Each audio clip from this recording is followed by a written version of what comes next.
Jantric Konthu presents Hardy Boys Mystery Stories, The House on the Cliff. By Franklin W. Dixon. And don't forget to like this video and subscribe to this channel. Chapter 1. Spying by Telescope. So you boys want to help me on another case? Fenton Hardy, internationally known detective, smiled at his teenage sons. Dad, you said you're working on a very mysterious case right now, Frank spoke up. Isn't there some angle of it that Joe and I could tackle? Mr. Hardy looked out the window of his second-floor study as if searching for the answer somewhere in the town of Bayport, where the Hardys lived. Finally he turned back and gazed steadfastly at his sons. All right. How would you like to look for some smugglers? Joe Hardy's eyes opened wide. You mean it, Dad? Now just a minute. The detective held up his hand. I didn't say capture them, I just said look for them. Even that's a big assignment. Thanks for giving it to us, Frank replied. The lean, athletic detective walked to a corner of the study where a long, narrow carrying case stood. Tapping it, he said. You boys have learned how to manipulate this telescope pretty well. How would you like to take it out? Onto that high promontory above the ocean and train it seaward? The place I mean is 2 miles north of the end of the bay and 8 miles from here. That would be great, said 17-year-old, blonde-haired Joe, his blue eyes flashing in anticipation. Frank, who was a year older than his brother and less impetuous, asked in a serious tone of voice, Dad, have you any ideas about the identity of any of the smugglers? Yes, I do, Mr. Hardy answered his tall, dark-haired son. I strongly suspect that a man named Felix Snapman is operating in this territory. I'll give you the whole story. The detective went on to say that he had been engaged by an international pharmaceutical company to trace stolen shipments of valuable drugs. Reports of thefts had come from various parts of the United States. Local police had worked on the case, but so far had failed to apprehend any suspects. Headquarters of the firm is in India, the detective told the boys. It was through them that I was finally called in.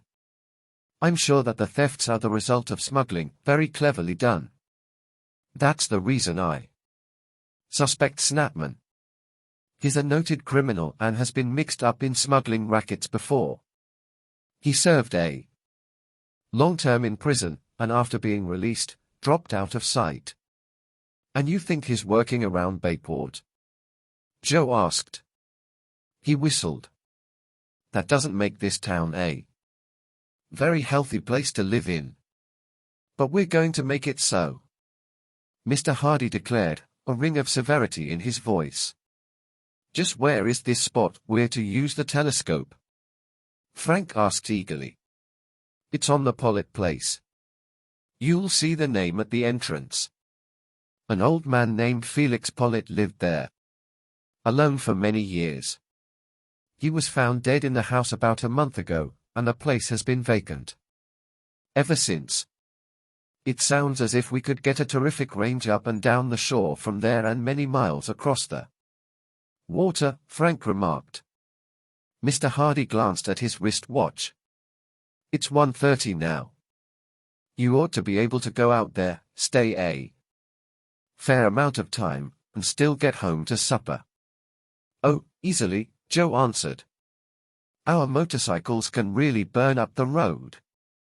His father smiled, but cautioned, this telescope happens to be very valuable. The less jouncing it receives the better.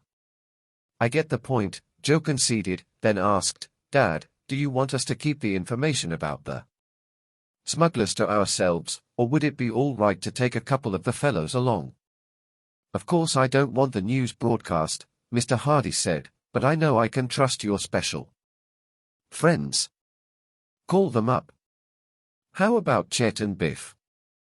Joe consulted Frank. As his brother nodded, he said, you packed the telescope on your motorcycle. I'll phone. Chet Morton was a stout, good-natured boy who loved to eat. Next to that, he enjoyed being with the Hardys and sharing their exciting adventures, although at times, when situations became dangerous, he wished he were somewhere else. Chet also loved to tinker with machinery and spent long hours on his jalopy, which he called Queen. He was trying to soup up the motor so that he could have a real, hot rod. In contrast to Chet, Biff Hooper was tall and lanky. To the amusement and wonder of the other boys, he used his legs almost as a spider does, covering tremendous distances on level ground or vaulting fences. A few minutes later, Joe joined his brother in the garage and told him that both Chet and Biff would go along. Chet, he said, had apologized for not being able to offer the Queen for the trip, but her engine was all over the garage. As usual, Frank said with a grin as the two boys climbed on their motorcycles and set out. Presently the Hardys stopped at Biff Hooper's home. He ran out the door to meet them and climbed aboard behind Joe. Chet lived on a farm at the outskirts of Bayport, about a 15-minute run from the Hooper home. The stout boy had strolled down the lane to the road and was waiting for his friends. He hoisted himself onto Frank's motorcycle. "I've never seen a powerful telescope in operation," he remarked. "How far away can you see with this thing?" "It all depends on weather conditions," Frank replied. "On a clear day you can make out human figures at distances of 24 miles. "Wow!" Chet exclaimed. "We ought to be able to find those smugglers easily." "I wouldn't say so," Biff spoke up. "Smugglers have the same kind of boats as everybody else." "How does? Do you have to be to identify a person?" "Oh, about 2.5 miles, Joe answered. The motorcycles chugged along the shore road, with Frank watching his speedometer carefully. "We ought to be coming to the Pollitt place soon," he said finally. "Keep your eyes open, fellows." The boys rode on in silence, but suddenly they all exclaimed together, "There it is!" At the entrance to a driveway thickly lined with trees and bushes was a stone pillar, into which the name Pollitt had been chiseled. Frank and Joe turned into the driveway. The only part of the house they could see was the top of the roof. Finally, beyond a lawn overgrown with weeds, they came upon the tall, rambling building. It stood like a beacon high above the water. Pounding surf could be heard far below. "This place sure looks neglected," Biff remarked. Dank, tall grass grew beneath the towering trees. Weeds and bushes threatened to engulf the whole building. "Creepy, if you ask me," Chet spoke up. "I don't know why anybody would want to live here." The house itself was in need of repair.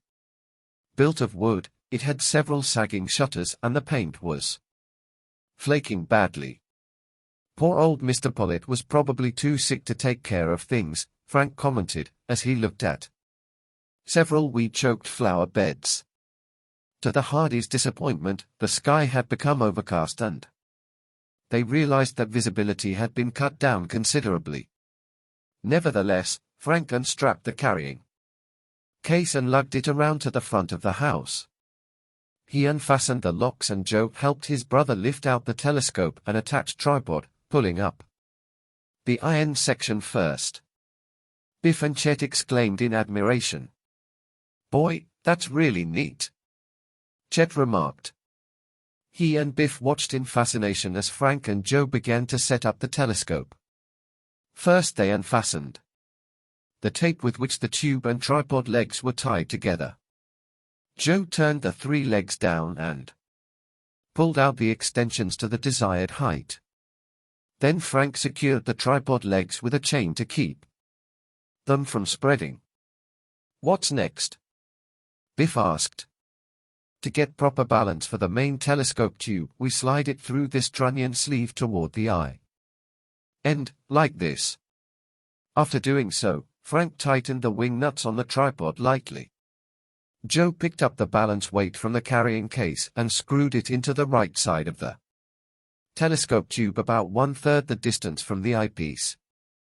"This'll keep the whole thing from being top-heavy," he pointed out. "And what's this little telescope alongside the big one for?" Chet queried. "A finder," Frank explained. "Actually, it's a small guide telescope and helps the observer sight his big telescope on the object more easily." "It's as clear as mud," Chet remarked with a grin. He squinted through the ends of both the large and the small telescopes. "I can't see a thing," he complained. Joe laughed. "And you won't until I insert one of the eyepieces into the adapter of the big telescope and put another eyepiece into the finder." In a few minutes the Hardys had the fascinating device working. By turning a small knob, Frank slowly swung the telescope from left to right, and each boy took a turn looking out across the water. "Not a boat in sight," said Chet, disappointed. Frank had just taken his second turn squinting through the eyepiece when he called out excitedly, "I see something." He now began a running account of the scene he had just picked up. "It's not very clear, but I see a boat must be at least 6 miles out." "What kind of boat?" Joe put in. "Looks like a cruiser, or a cutter. It's not moving." "Want to take a look, Joe?" Frank's brother changed places with him.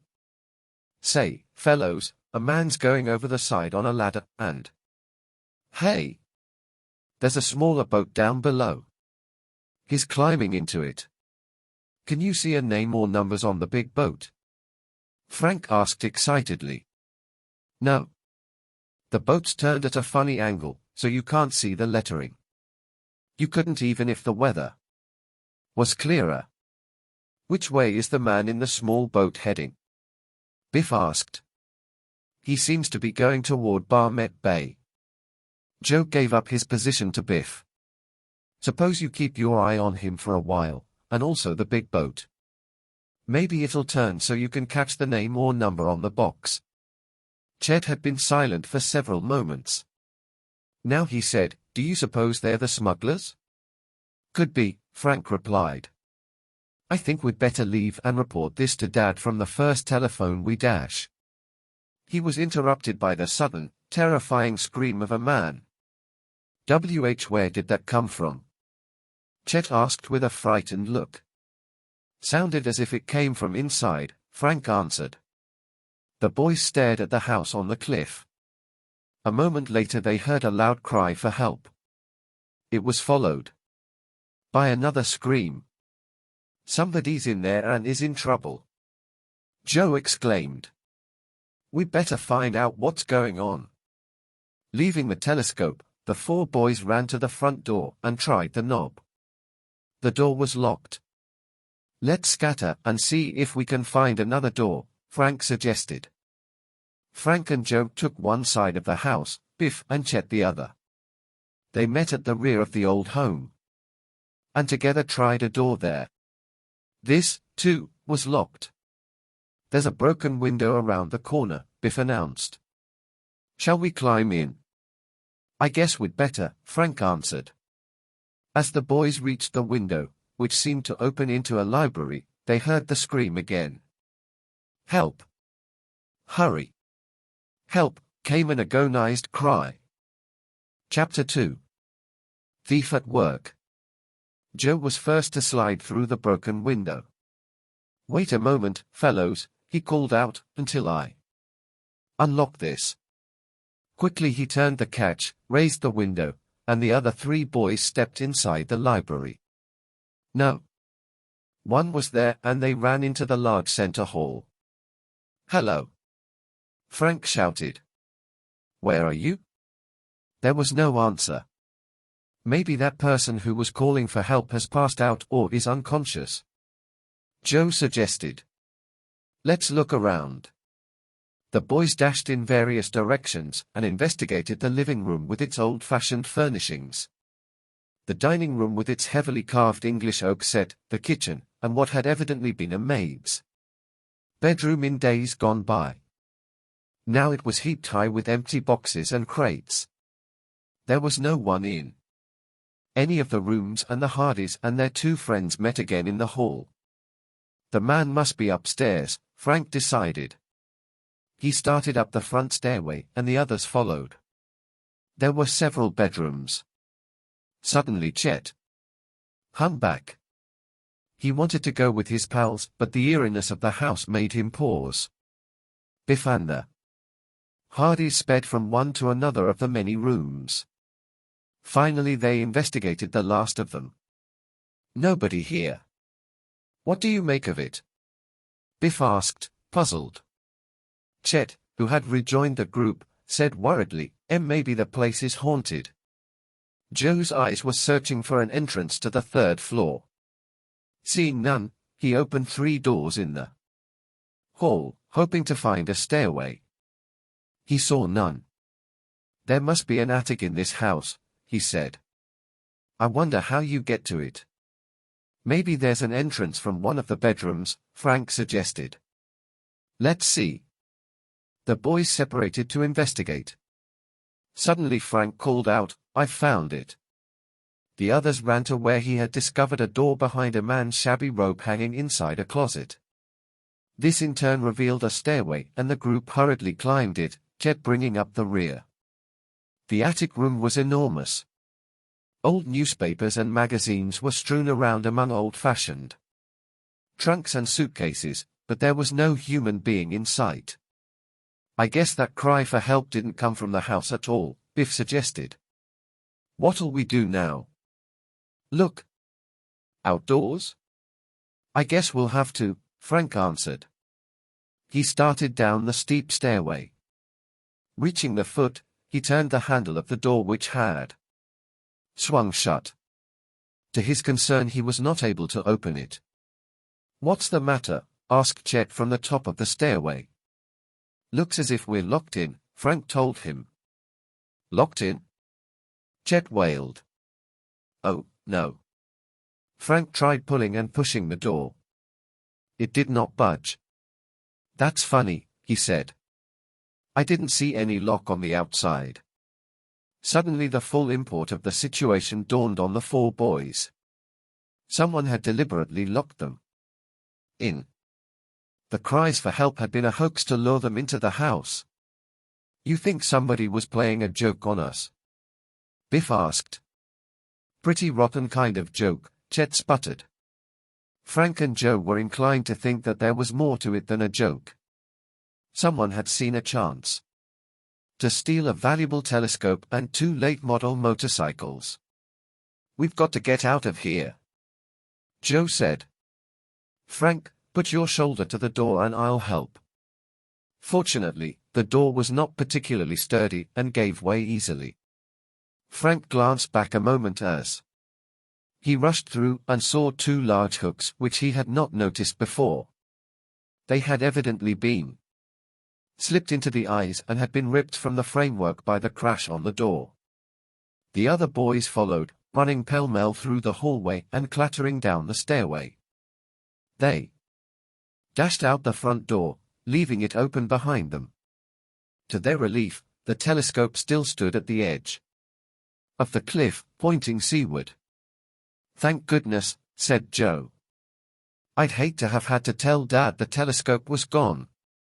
Frank rushed over to take a quick look through the instrument. It had occurred to him that maybe some confederate of the smugglers had seen them spying. He might even have tricked them into the house during the very time that a smuggling operation would be within range of the telescope. When Frank reached the edge of the cliff and tried to look through the instrument, he gasped in dismay. The eyepieces from both the finder and the telescope tube had been removed. As he turned to tell the other boys of his discovery, he found that they were not behind him, but a moment later Joe came running around the corner of the house calling out, "The motorcycles are safe. Nobody stole them." "Thank goodness for that," said Frank. Chet and Biff joined them and all flopped down on the grass to discuss the mysterious happenings and work out a plan of action. "If that thief is hiding inside the house, I'm going to find him," Joe declared finally. "I'm with you," said Frank, jumping up. "How about you, Biff, guarding the motorcycles and Chet taking charge of the telescope? That way, both the front and back doors will be covered, too, in case that thief comes out." "Okay," the Hardys' friends agreed. As Frank and Joe entered the front hall, Joe remarked, "There's a back stairway.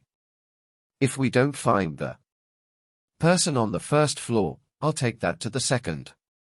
You take the front." Frank nodded and the search began. Not only the first, but the second and attic floors were thoroughly investigated without results. "There's only one place left," said Frank. "The cellar. This area also proved to have no one hiding in it." "I guess our thief got away," Frank stated. "And probably on foot," Joe added. "I didn't hear any car, did you?"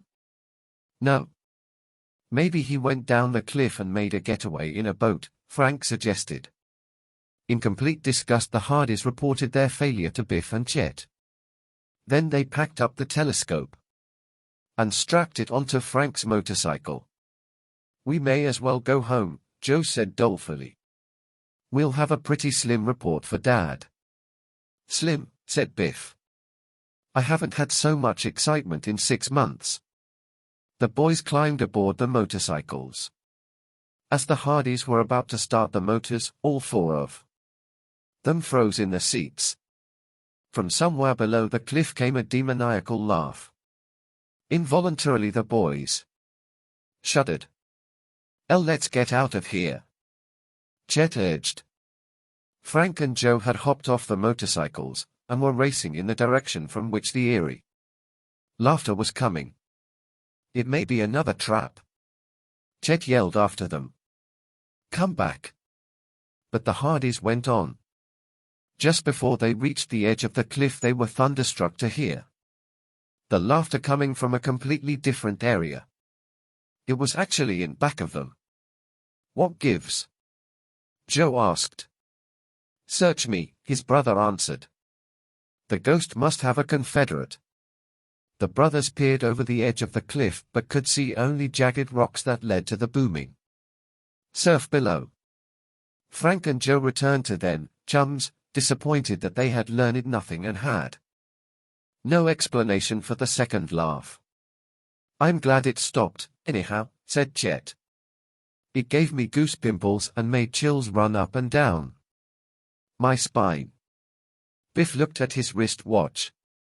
"I really have to be getting home, fellows. Sorry to break up this manhunt.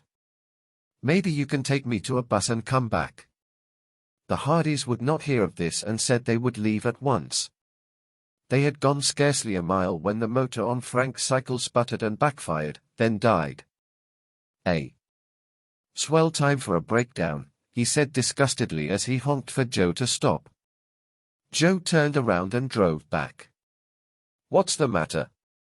"Don't know." Frank dismounted. "It's not the gas. I have plenty of that." "Tough luck," Joe said sympathetically. "Well, let's take a look at the motor. Better get out your tools."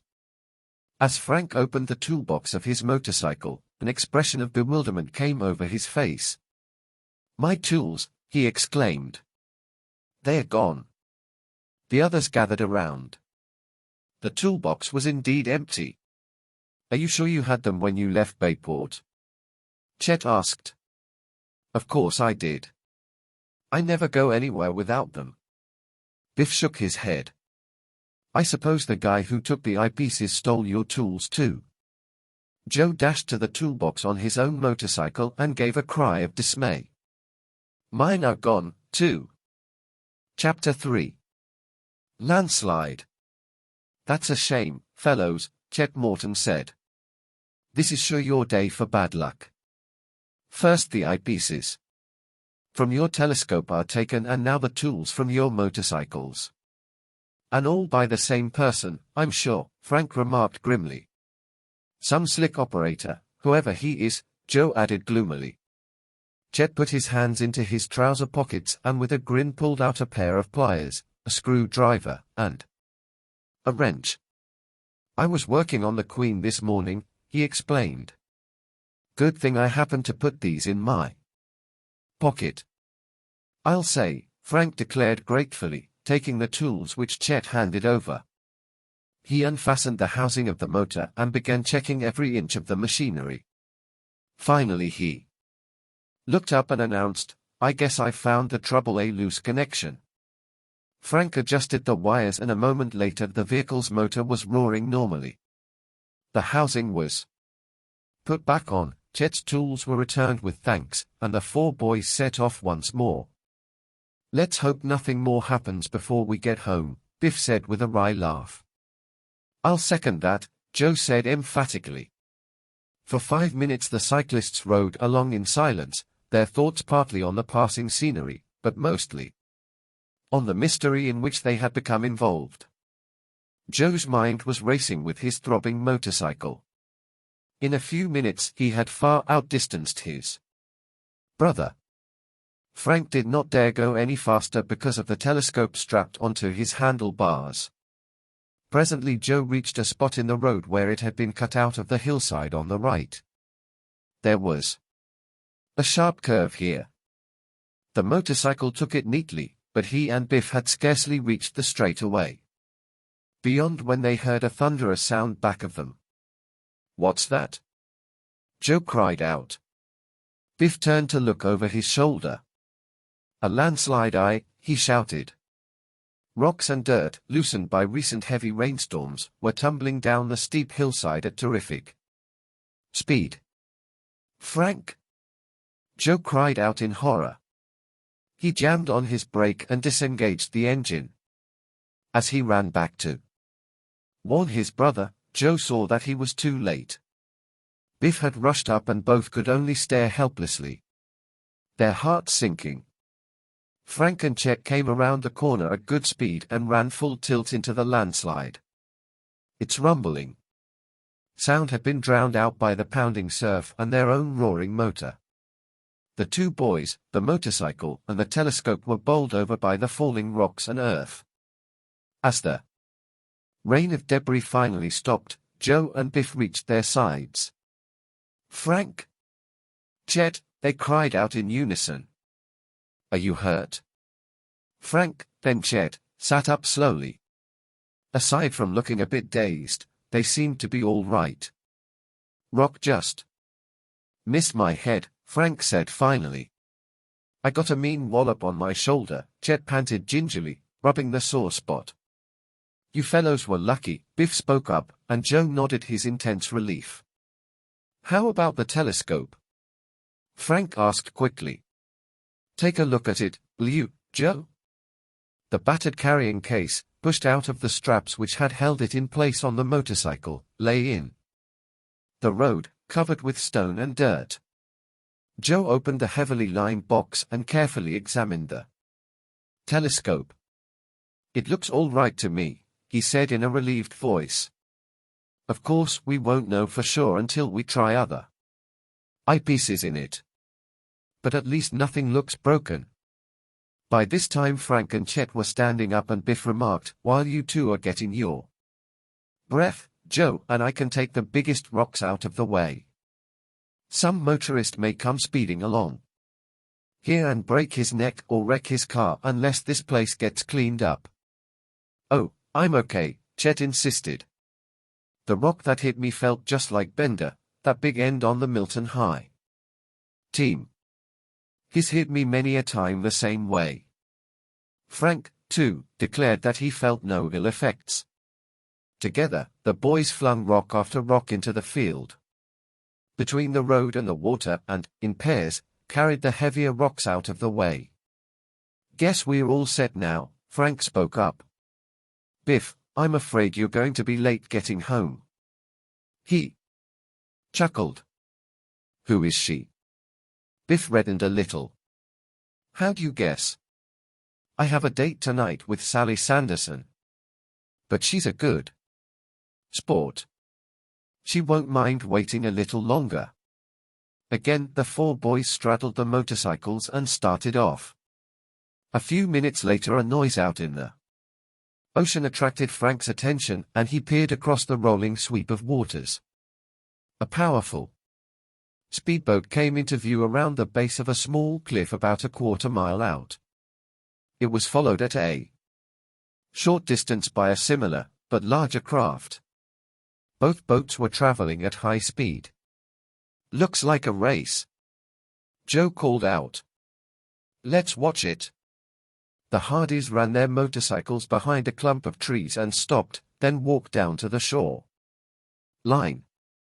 The boats did not appear to be having a friendly speed contest, however. The first boat was zigzagging in a peculiar manner, and the pursuing craft was rapidly overtaking it. "See? That second boat is trying to stop the other one," Frank exclaimed. "It sure is. Wonder what's up," said Joe tensely. "I wish that telescope was working. Can any of you fellows make out the names on the boats?" "No," the others chorused. The two men standing in the bow of the pursuing craft were waving their arms frantically. The first boat turned as if about to head toward the shore. Then, apparently, the helmsman changed his mind, for at once the nose of his boat was pointed out into the ocean again. But the moment of hesitation had given the pursuers the chance they needed.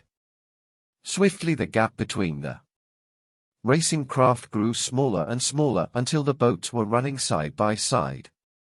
They were so close together that a collision seemed imminent. "They'll all be killed if they aren't careful," Frank muttered as he watched intently. The lone man in the foremost craft was bent over the wheel. In the boat behind, one of the two men suddenly raised his right arm high. A moment later he hurled an object through the air. It landed in back of the engine housing in the center of the craft. At the same time the larger boat sped off seaward. "What was that?" Chet asked. "I dash." Suddenly a sheet of flame leaped high into the air from the smaller boat. There was a stunning explosion, and a dense cloud of smoke rose in the air. Bits of wreckage were thrown high, and in the midst of it the boys saw the occupant hurled into the water. Swiftly the whole boat caught fire. The flames raced from bow to stern. "That man," shouted Frank. "He's alive." The boys could see him struggling in the surf, trying to swim ashore. "He'll never make it," Joe gasped. "He's all in. We've got to save him," Frank cried out. Chapter 4. The Rescue. The Hardy boys knew that they had no time to lose. It was evident that the man in the water had been injured by the explosion and could not swim much longer. "We'll never reach him," Chet said, as the four boys dashed across the rocks and grass to the shore. Suddenly Frank cried out, "I see a rowboat up on the beach." His sharp eyes had detected a large rowboat almost completely hidden in a small cove at the bottom of the cliff. "We'd make better time in that." A huge rock jutting out of the water cut the cove off from the open part of the beach. "We'd have to go up to that ridge and then down," Joe objected. "I'll swim out." "I will too," said Biff. The two plunged into the water and struck out for the stricken man. Meanwhile, Frank and Chet sped up the slope, cut across a strip of grass, and began running down the embankment toward the rowboat. "That man's still afloat," Frank shouted as he looked out over the water.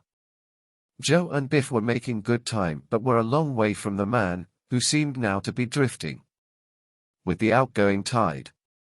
The explosion victim, fortunately, had managed to seize a piece of wreckage and was hanging onto it. Slipping and scrambling, Frank and Chet made their way down the slope. Rocks rolled and tumbled ahead of them. But finally they reached the bottom safely and examined the boat. It was battered and old, but evidently still seaworthy. There were 2 sets of oars.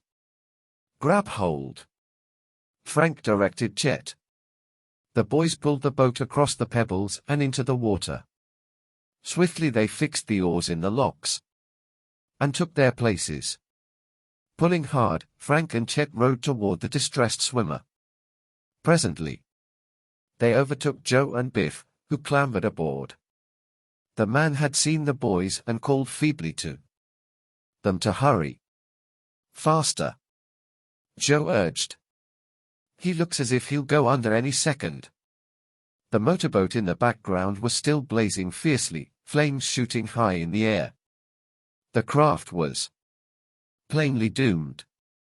The boys pulled harder and the rowboat leaped across the water. When it was only a few yards away from the man, he suddenly let go his hold on the bit of wreckage and slipped beneath the waves. "He's drowning," Chet shouted as he bent to his oar again. Joe made a tremendously long, upward dive and disappeared into the water where the man had gone down. Frank and Chet rowed the boat to the spot and leaned over the side to peer down. Just then, Joe and the stranger broke the surface of the water with the boy holding an arm under the man's shoulders. His head sagged. "He's unconscious," Biff whispered hoarsely as he helped pull the victim into the boat. The man sprawled helplessly on the bottom, more dead than alive. "We'd better revive him and get him to the hospital," said Frank. He applied artificial respiration, forcing a little water from the man's lungs, but the stranger did not regain consciousness. "I think he collapsed from exhaustion," Joe spoke up. Frank and Chet took off their jackets and wrapped them around the wet figure. "How about taking him to that farmhouse over there along the road?" Chet suggested. The others agreed. As Frank and Chet rowed toward the farm, the boys discussed the mystery. Who was the victim of the explosion and why had the men in the other motorboat tried to kill him? The man they had rescued lay face downward in the bottom of the boat. He was a slim, dark-haired man with sharp, clean-cut features, and his clothes were cheap and worn. Biff looked in his pockets for identification but found none. "Wonder if he's a local man," Joe said. "Never saw him around town." The other boys declared they never had either. By this time the boat was close to shore. Joe and Biff leaped out and dragged it part way up on the beach. Then the 4 boys carried the unconscious man up the rocky shore toward the farmhouse. At their approach a plump woman came hurrying out of the house. From the orchard nearby a burly man in overalls came forward. "My goodness! What has happened?" the woman asked, running toward them. "We just pulled this man out of the water," Frank explained. "We saw your house dash." "Bring him in," boomed the farmer. "Bring him right in." The woman ran ahead and held the door open. The boys carried the stranger into the house and laid him on a bed in the comfortably furnished first-floor bedroom. The farmer's wife hastened to the kitchen to prepare a hot drink. "Rub his ankles and wrists, and get those wet clothes off him," the farmer told the boys. "That will step up his circulation. I'll get him some pajamas." "How about calling a doctor?" Frank asked. "No need. He'll be okay," the farmer declared. The victim was soon under the covers. Frank and Joe continued to massage his wrists and ankles. At last the stranger stirred feebly. His eyelids fluttered. His lips moved, but no words came. Then his eyes opened and the man stared at those around him, as though in a daze. "Where am I?" he muttered faintly. "You're safe," Frank assured him. "You're with friends." "You saved me?" "Yes. Pretty near cashed in, didn't I? You nearly drowned, but you're all right now. When you feel like talking, you can tell us the whole story," said Frank. But, in the meantime, we'll call the police or the Coast Guard and report those men. Who tried to murder you?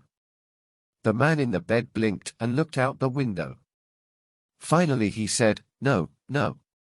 Don't do that. The boys were shocked. Why not? Joe burst out. The man was thoughtfully silent for a moment, then said, Thanks, but I'd rather let matters stand as they are. I'll take care of it as soon as I get my strength back. The rescued man turned to the farmer. Okay. With you if I stay here overnight?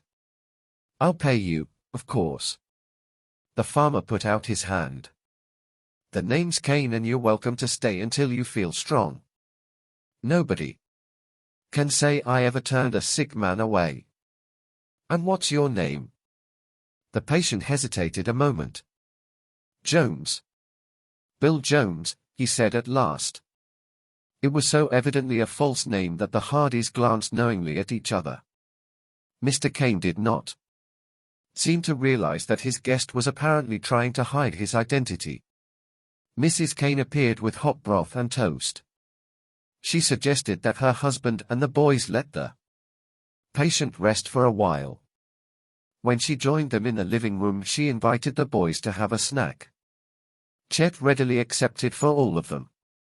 The snack consisted of sandwiches of home-cured ham with cheese, glasses of fresh milk, and rich lemon pie, frothy with meringue. Chet beamed. Mrs. Kane, you ought to open a restaurant. I'd be a steady customer. You're the best pie maker I've ever met. Frank, Joe, and Biff chuckled. How often they had heard their stout, food-loving chum make similar remarks. But in this case they had to agree with him and told Mrs. Kane so. She smiled. It's the least I can do for you boys who just saved someone's life. Her young guests said nothing of their early afternoon's adventure inside the Pollitt house, but Frank casually asked the Kanes if they had known the deceased owner and if anyone were living there now. Sure, I knew Felix Pollitt, the farmer replied.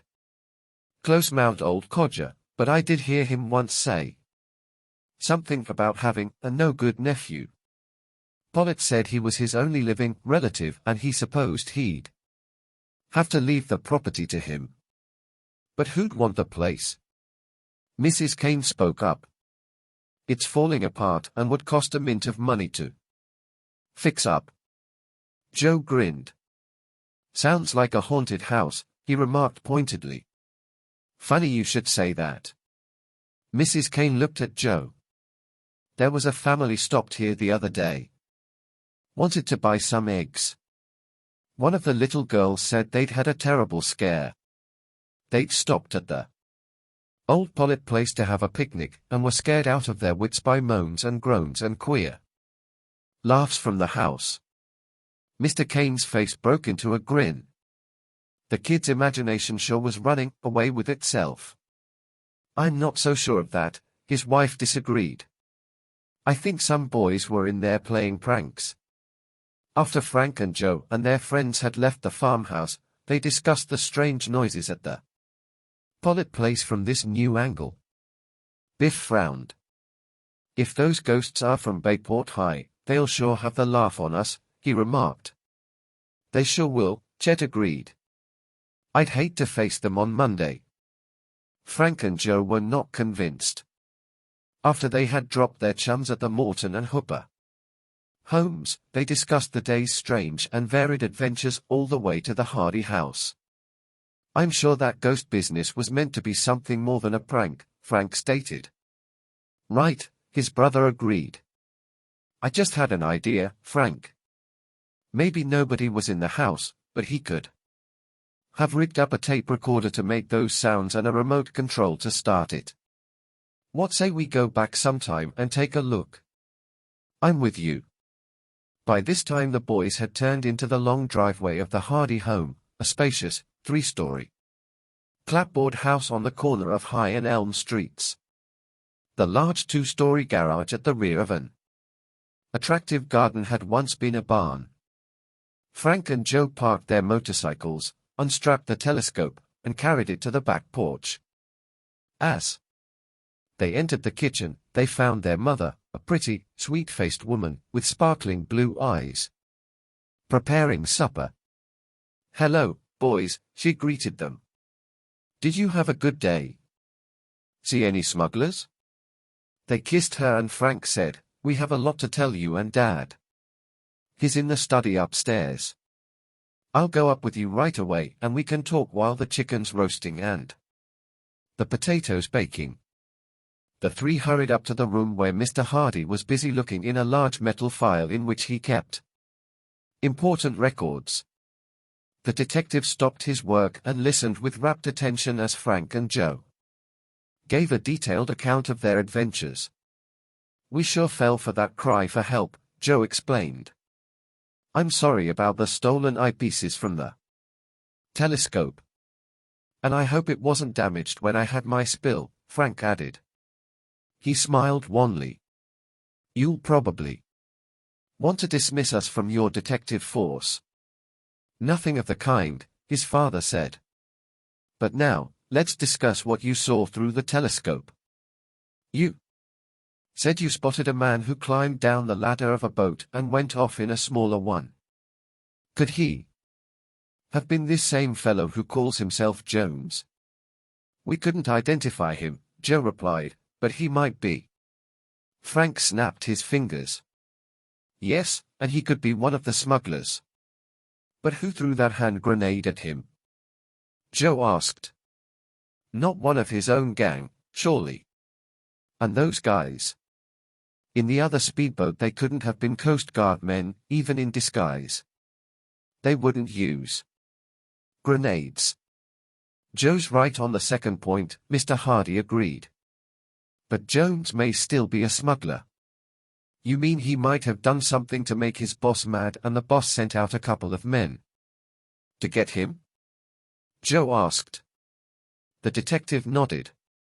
"If this theory is right, and we can persuade Jones to talk before he either rejoins the gang or starts trying to take revenge, then we might get him to turn state's evidence." The boys were excited. Both jumped from their chairs and Joe cried out eagerly, "Let's go talk to him right away. By morning he'll be gone." Chapter 5. Pretzel Pete. "Just a minute," Mrs. Hardy said to her sons. "How about supper?" "We can eat when we come back from our interview with Jones," Joe answered. "Mother, he may decide to leave the farmhouse any time." Despairingly, Mrs. Hardy returned to her husband. "What do you think, Fenton?" The detective gave his wife an understanding smile, then turned to Frank and Joe. "Didn't you say Jones was in pretty bad shape?" "Yes, Dad," Frank replied. "Then I doubt very much that he'll try to leave the Canes home before the time he set tomorrow morning. I'm sure that it'll be safe for us to eat Mother's good supper and still see our man in time." Joe subsided, and to make his mother feel better, said with a smile, "Guess I let this mystery go to my brain for a minute. As a matter of fact, I have an empty space inside of me big enough to eat 2 suppers." Mrs. Hardy tweaked an ear of her energetic son, just as she had frequently done ever since he was a small boy. He smiled at her affectionately, then asked what he could do to help with supper. "Well, suppose you fill the water glasses and get milk for you and Frank," Mrs. Hardy said, as she and Joe went downstairs together. At the table, as often happened at meals in the Hardy home, the conversation revolved around the mystery.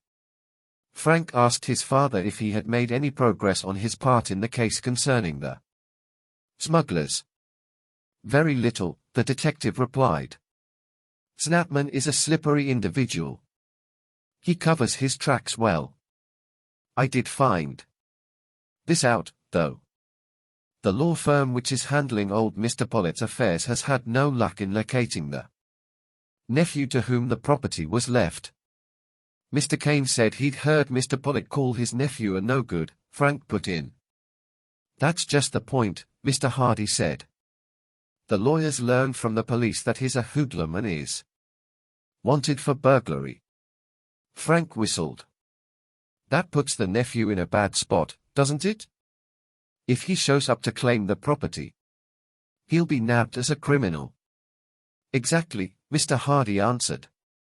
What will become of the property? Joe queried. His father said he thought the executors might let the house remain vacant or they might possibly rent it. They could do this on a month-to-month basis. This would give added income to the estate, which wouldn't do the nephew much good if he were in jail, Mrs. Hardy put in. That would depend on how long his sentence was, her husband said. He may not be a dangerous criminal. He may just have fallen into bad company and unwittingly become an accessory in some hold-up or burglary. In that case, Frank remarked, he may realize that he wouldn't have to stay in prison long. He may appear to claim the property, take his punishment, and then lead a normal, law-abiding life out at his uncle's place. Well, I sincerely hope so, Mr. Hardy replied. The trouble is, so often when a young man joins a group of hoodlums or racketeers, he's blackmailed for the rest of his life, even though he tries to go straight. The detective smiled. The best way to avoid such a situation is never to get into it. At this moment the phone rang and Frank went to answer it. It's for you, Dad, he called, coming back to the table. Mr. Hardy spent nearly 15 minutes in conversation with the caller. In the meantime, the boys and Mrs. Hardy finished their supper. Then, while Mr. Hardy ate his dessert, he told his family a little about the information he had just received on the phone. More drugs have disappeared, he said tersely. I'm positive now that Snapman is behind all this. Were the drugs stolen around here? Frank asked. We don't know, his father answered. A pharmaceutical house in the Midwest was expecting a shipment of rare drugs from India. When the package arrived, only half the order was there. It was evident that someone had cleverly opened the package, removed part of the shipment, and replaced the wrapping so neatly that neither the customs officials nor the post office was aware that the package had been tampered with.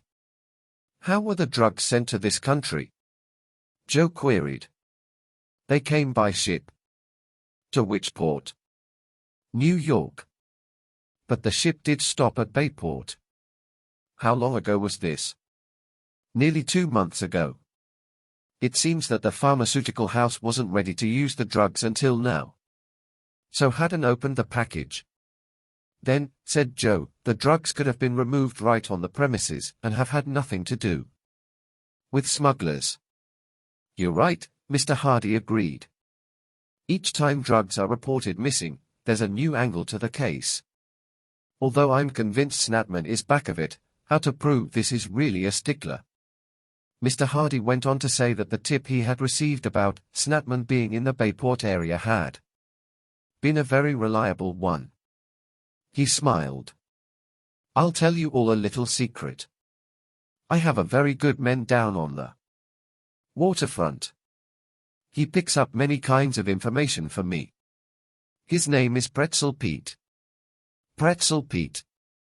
Frank and Joe cried out. What a name! That's his nickname along the waterfront, Mr. Hardy told them. He laughed. During the past few years, I've munched on so many of the pretzels he sells, I think I'm his best customer. By this time the boy's father had finished his dessert, and he suggested they leave at once for the Kane farmhouse. He brought his black sedan from the garage and the boys hopped in. It did not take long to cover the 6 miles to the place where Jones was spending the night. Why, the house is dark, Frank remarked, puzzled. Maybe everyone's asleep, Joe suggested. This early? Frank protested. Mr. Hardy continued on down the lane. There was no sign of anyone around the place. Frank remarked that perhaps the farmer and his wife had gone out for the evening. But I'm surprised that they would leave Jones alone in his condition, he added. I'm quite sure they wouldn't, his father averred. If they're asleep, I'm afraid we'll have to wake them. He pulled up in front of the kitchen entrance. Frank was out of the car in an instant, the others followed. He rapped on the door. There was no answer. Let's try the front door, Joe suggested. Maybe that has a knocker on it. The boys walked around to the ocean side of the house. Although they banged loudly with the brass door knocker, there was still no response. The Canes must have gone out, said Joe. But what about Jones? Surely he's here. And too weak to come to the door, Frank surmised. But he could call out. I can't understand it. The brothers returned to the back door, and I reported to their father. Then, as Joe rapped several more times without response, a sinking feeling came over the brothers. I guess Jones recovered fast and has gone, Joe said dejectedly. We've goofed. Try the knob. The door may not be locked, Mr. Hardy ordered. From his tone the boys knew that he shared their fears. Frank turned the knob and the door swung open.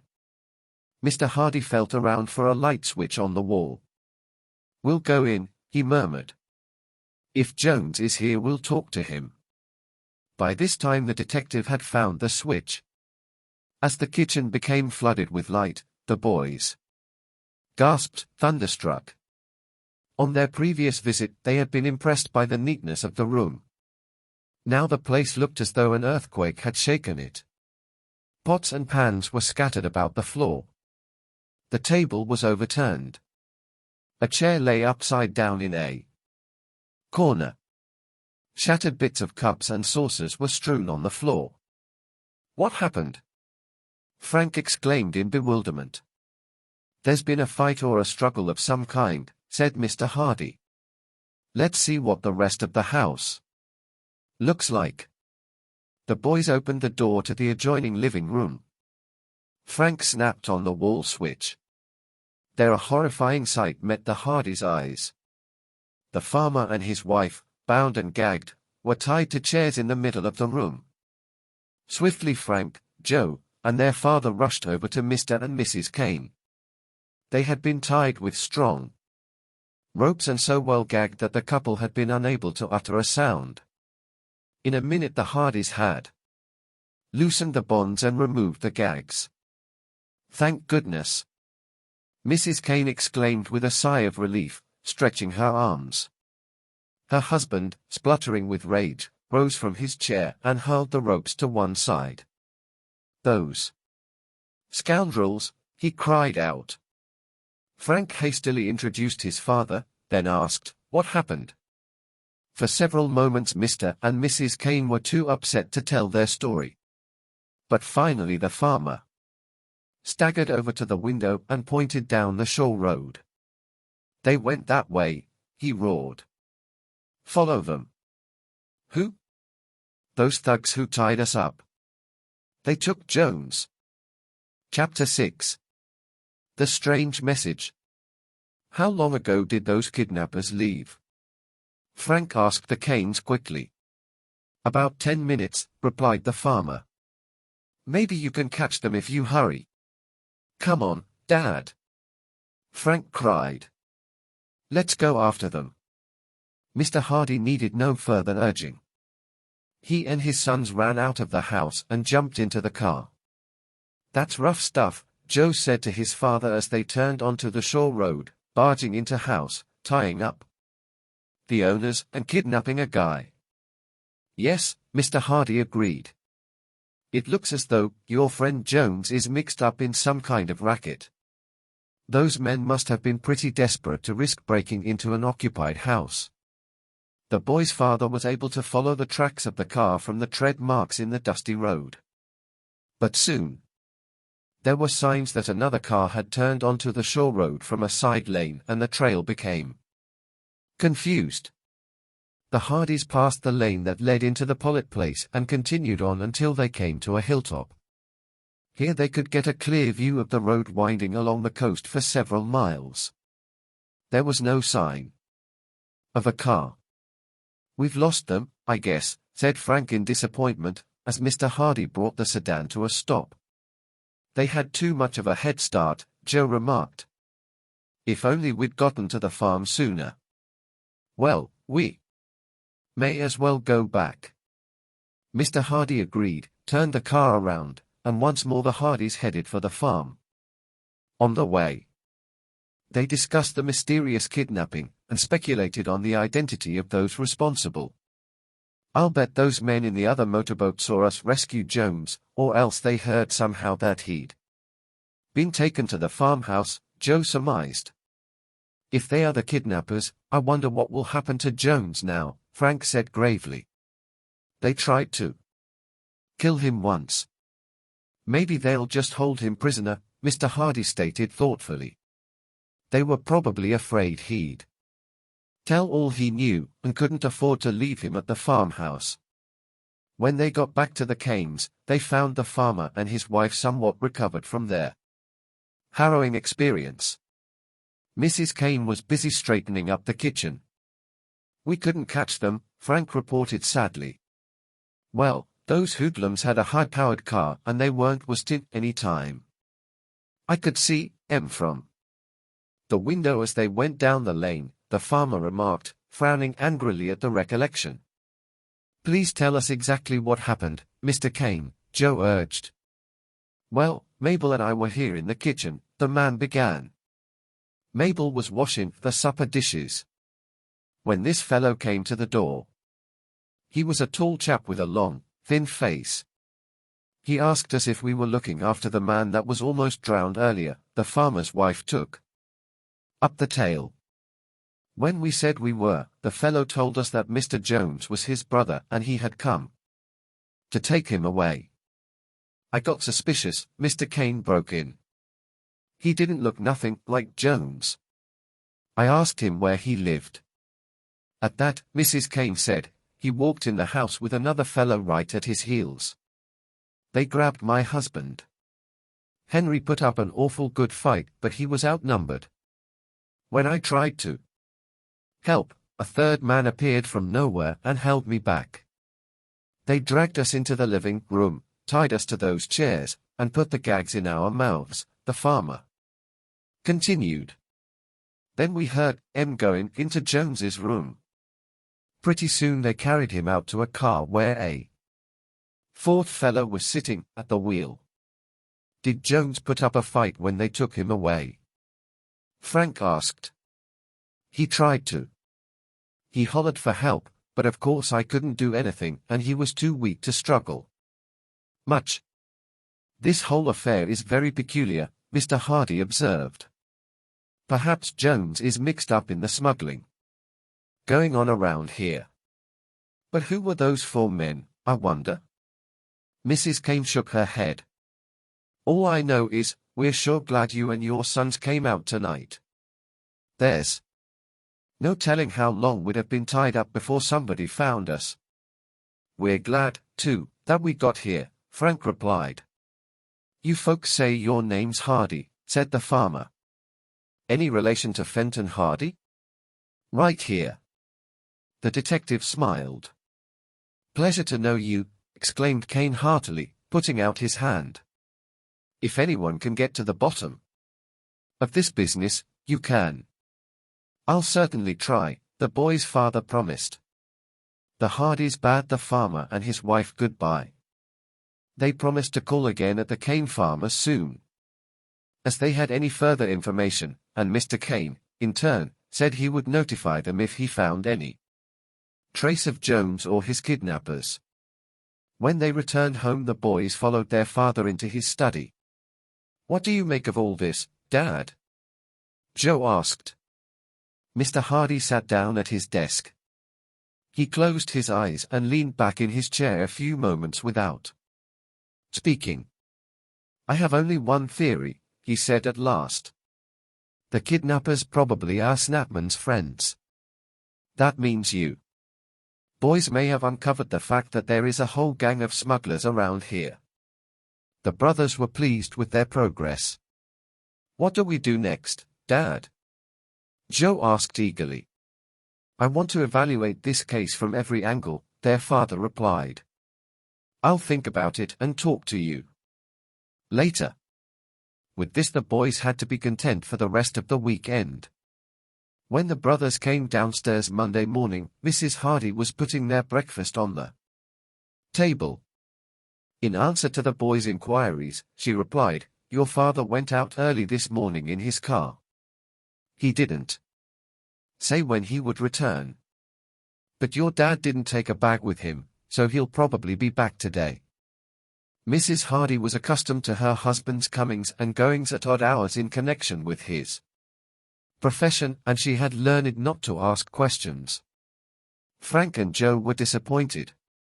They had looked forward to resuming a discussion of the case with their father.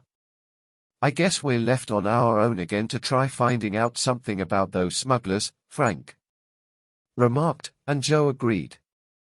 Later, when they reached Bayport High School, the brothers saw Iola Morton standing on the front steps.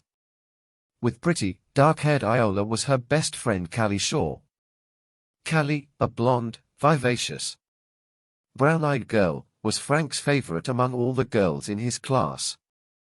"How are the ghost hunters this morning?" she asked with a mischievous smile. "Iola told me about your adventures on Saturday." Chet was really scared, Iola chimed in. "I think somebody played a good joke on all of you." "Well, whoever it was had better return the telescope eyepieces and our motorcycle tools," Joe said defiantly. But as the day wore on and none of their classmates teased them or brought up the subject, the Hardys became convinced that the ghost had been serious and not just playing pranks. "It was no joke," Joe said to Frank on the way home. "If any of the fellows at school had done it, they'd have been kidding us plenty by now." "Right," Frank agreed. "Joe, do you think the smugglers had anything to do with what happened at the Pollitt place?" "That's a thought," exclaimed Joe. "That house on the cliff would be a great hideout. If the smugglers could make the house appear to be haunted, everyone would stay away." "I wish Dad would get home, so we could take up this idea with him," Frank said thoughtfully. But Mr. Hardy did not come home that day. He had often been away for varying lengths of time without sending word, but on this occasion, since he had not taken a bag, the boys felt uneasy. "Let's not worry Mother about this," Frank said. "But if Dad's not back by Wednesday at the latest, I think we should do some inquiring. Maybe Pretzel Pete will be able to help us." Joe agreed. Wednesday was the start of their summer vacation, and they could give full time to trying to locate their father. On Tuesday afternoon, the mystery of Mr. Hardy's absence took a strange turn. Frank and Joe came home from school to find their mother seated in the living room, carefully examining a note that she evidently just had received. "Come here, boys," Mrs. Hardy said in an apprehensive tone.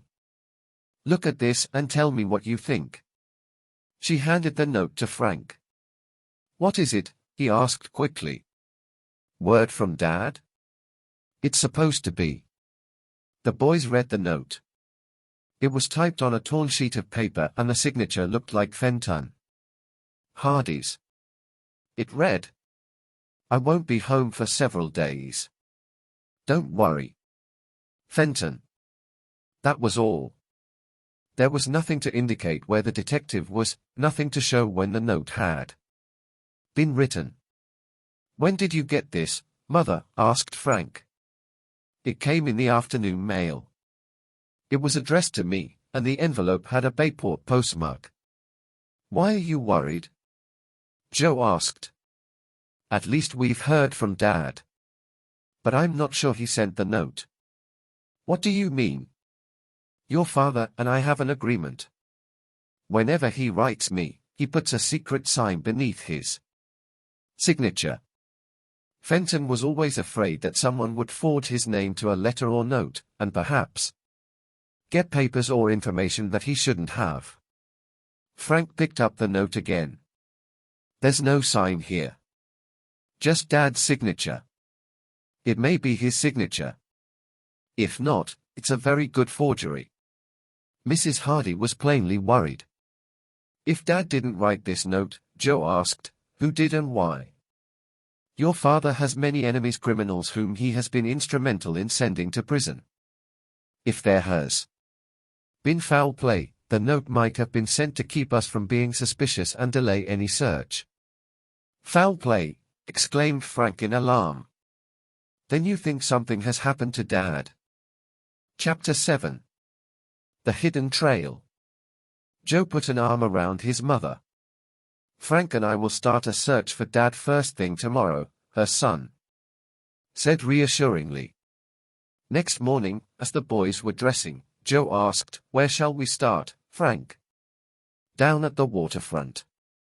Let's try to find Pretzel Pete and ask him if Dad talked to him on Monday. He may give us a lead. Good idea. The brothers reached the Bayport waterfront early. It was the scene of great activity. A tanker was unloading barrels of oil, and longshoremen were trundling them to waiting trucks. At another dock a passenger ship was tied up. Porters hurried about, carrying luggage and packages to a line of taxicabs. Many sailors strolled along the busy street. Some stepped into restaurants, others into amusement galleries. I wonder where Pretzel Pete is, Frank mused. He and Joe had walked 4 blocks without catching sight of the man. Maybe he's not wearing his uniform, Joe surmised. You know, the one Dad described. Let's turn and go back the other way beyond the tanker, Frank suggested. The boys reversed their direction and made their way through the milling throng for 6 more blocks. Suddenly Joe chuckled. Here comes our man. Strolling toward them and hawking the product he had for sale came a comical-looking individual. He wore a white cotton suit with a very loose-fitting coat. Around his neck was a vivid red silk handkerchief, embroidered with anchors. The vendor's trousers had been narrowed at the cuff with bicycle clips to keep them from trailing on the ground, with the result that there was a continuous series of wrinkles from the edge of his coat to his ankles. The man wore a white hat which came down to his ears. On the wide brown band the name Pretzel Pete was embroidered in white letters. Boy, that's some gear, Frank murmured. Pretzel Pete's garb was bizarre, but he had an open, honest face. He stopped calling pretzels hot pretzels, best in the land, and smiled at the Hardys. He set down the large metal food warmer he carried. From the top of it rose 3 short aerials, each ringed with a dozen pretzels. You like them hot, or do you prefer them cold? He asked the brothers. Joe grinned. If they're good, I can eat them any way. Then he whispered, we're Mr. Fenton Hardy's sons. We'd like to talk to you. At that moment a group of sailors brushed past. Pretzel Pete did not reply until they were out of earshot. Then he said to the boys, come into this warehouse. The brothers followed him down the street a short distance and through a doorway into an enormous room which at the moment was practically empty. You've brought a message from your pop, the vendor asked. Quickly Frank explained to him that their father seemed to be missing. We thought you might have heard this. Yes, I did, Pretzel Pete answered. But I didn't think nothing about it. I always thought detectives disappeared sometimes in order to fool people they were after. They sometimes do, Joe told him. But this time seems to be different. Dad said he often came down here to get information from you because you always give him good tips and we wondered if you had seen him lately. Yes. When? Monday morning. Dad has been gone ever since. The man frowned, picked up a pretzel from one of the aerials, and began to munch on it. "Help yourselves, fellows." Frank and Joe each took one of the pretzels. They had just bitten into the delicious salted rings when Pete continued, "Now you got me worried. Your pop's a fine man and I wouldn't want to see anything happen to him. I'll tell you a place you might look for him." Pretzel Pete said that he had picked up a bit of information that led him to think an East Indian sailor named Ali Singh might be engaged in some smuggling. The vendor did not know what ship he sailed on, but he understood that the man had come ashore for a secret meeting of some gang. This here meeting, Pretzel Pete explained, was being held out in the country somewhere off the shore road. It was to be in a deserted farmhouse on Hillcrest something or other. I don't remember whether it was road, or street, or what. "Was this last Monday?" Frank asked eagerly. "Oh, no," the vendor answered. "This was about 3 weeks ago, but when I told your pop he seemed real interested and said he guessed he'd go out there and look around." Joe broke in, "Dad must have thought the rest of the gang might be living there. Maybe they're holding him a prisoner." "Oh, I hope not," Pretzel Pete said worriedly. "But you fellows had better get right out there and take a look." "We certainly will," Frank told the man. The brothers thanked Pretzel Pete for the information, then hurried home. Mrs. Hardy was not there, so they did not have a chance to tell her about their plans. "We'll leave a note," Frank decided and quickly wrote one. Their hopes high, the brothers set off on their motorcycles on the search for their father. By now they were very familiar with the shore road but did not recall having seen any sign reading Hillcrest. "Suppose it's not marked," said Joe. "We'll never find it." Frank gripped his handlebars hard. "If Dad found it, we won't give up until we do." The motorcycles chugged past side road after side road. The farther away from Bayport the boys went, the farther apart these roads became. After a while they came to the Kane's farmhouse and were tempted to stop to see if they might know where Hillcrest was. But just then, a short distance ahead, Joe saw a small car suddenly turn into the shore road. It seemed to have come right out of a clump of bushes and trees. "Come on, Frank. Let's investigate that place." The boys pushed ahead, hoping to speak to the driver of the car. But he shot down Die Road in the opposite direction at terrific speed. When Frank and Joe reached the place from which he had just emerged, they saw that it was a road, though hardly noticeable to anyone passing by. "I'll take a look and see where it goes," Frank said, shutting off his motorcycle and walking up the grassy, rutted lane. Suddenly he called back, "We're in luck, Joe. I see a homemade sign on a tree. It says Hillcrest Road." Frank returned to his brother and the boys trundled their machines up among the trees to hide them. Then they set off afoot along the almost impassable woods road. "There aren't any tire tracks," Joe remarked. "I guess that fellow who drove out of here must have left his car down at the entrance." Frank nodded and then in a low tone suggested that they approach the deserted farmhouse very quietly, in case members of the gang were there. "In fact, I think it might be better if we didn't stay on this road but went through the woods." Joe agreed and silently the Hardys picked their way along among the trees and through the undergrowth. 5 minutes later they came to a clearing in which stood a ramshackle farmhouse. It looked as if it had been abandoned for many years. The young sleuth stood motionless, observing the rundown building intently. There was not a sound of activity either inside or outside the place. After the boys had waited several minutes, Frank decided to find out whether or not anyone was around. Picking up a large stone, he heaved it with precision aim at the front door. It struck with a resounding thud and dropped to the floor of the sagging porch. Frank's action brought no response, and finally he said to Joe, "I guess nobody's home. Let's look in." "Right," Joe agreed. "And if Dad's a prisoner there, we'll rescue him." The boys walked across the clearing. There was no lock on the door, so they opened it and went inside.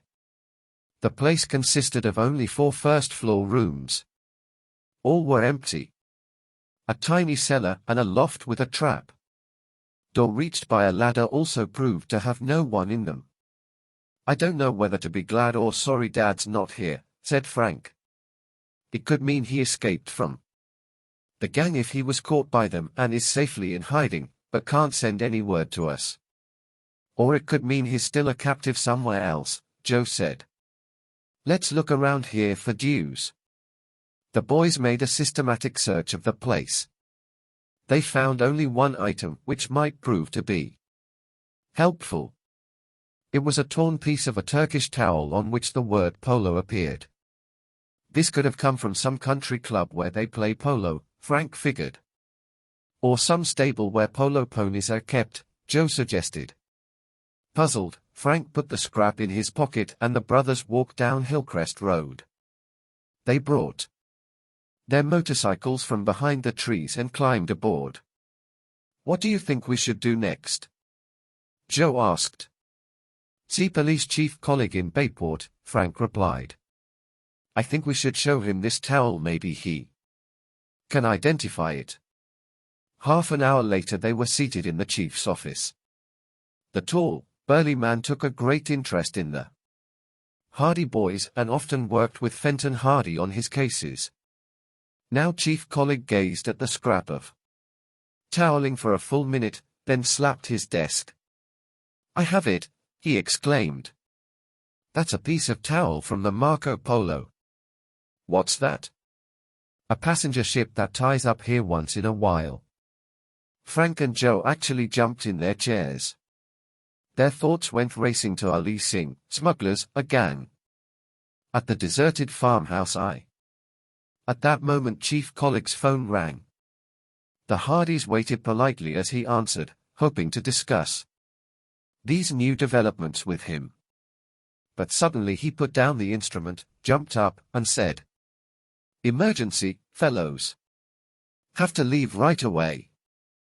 With that he rushed out of his office. Frank and Joe arose and disappointedly left headquarters.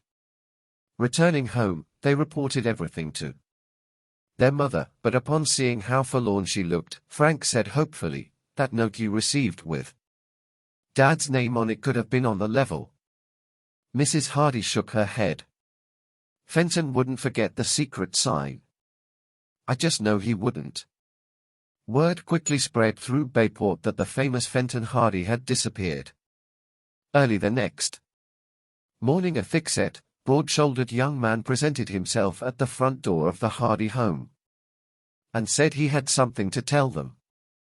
Mrs. Hardy invited him to step inside and he stood in the hall, nervously twisting a cap in his hands.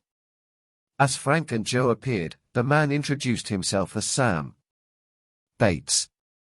"I'm a truck driver," he told them. "The reason I came around to see you is because I heard you were looking for Mr. Hardy. I might be able to help you." Chapter 8. A Cap on a Peg. "You've seen my father?" Frank asked the truck driver.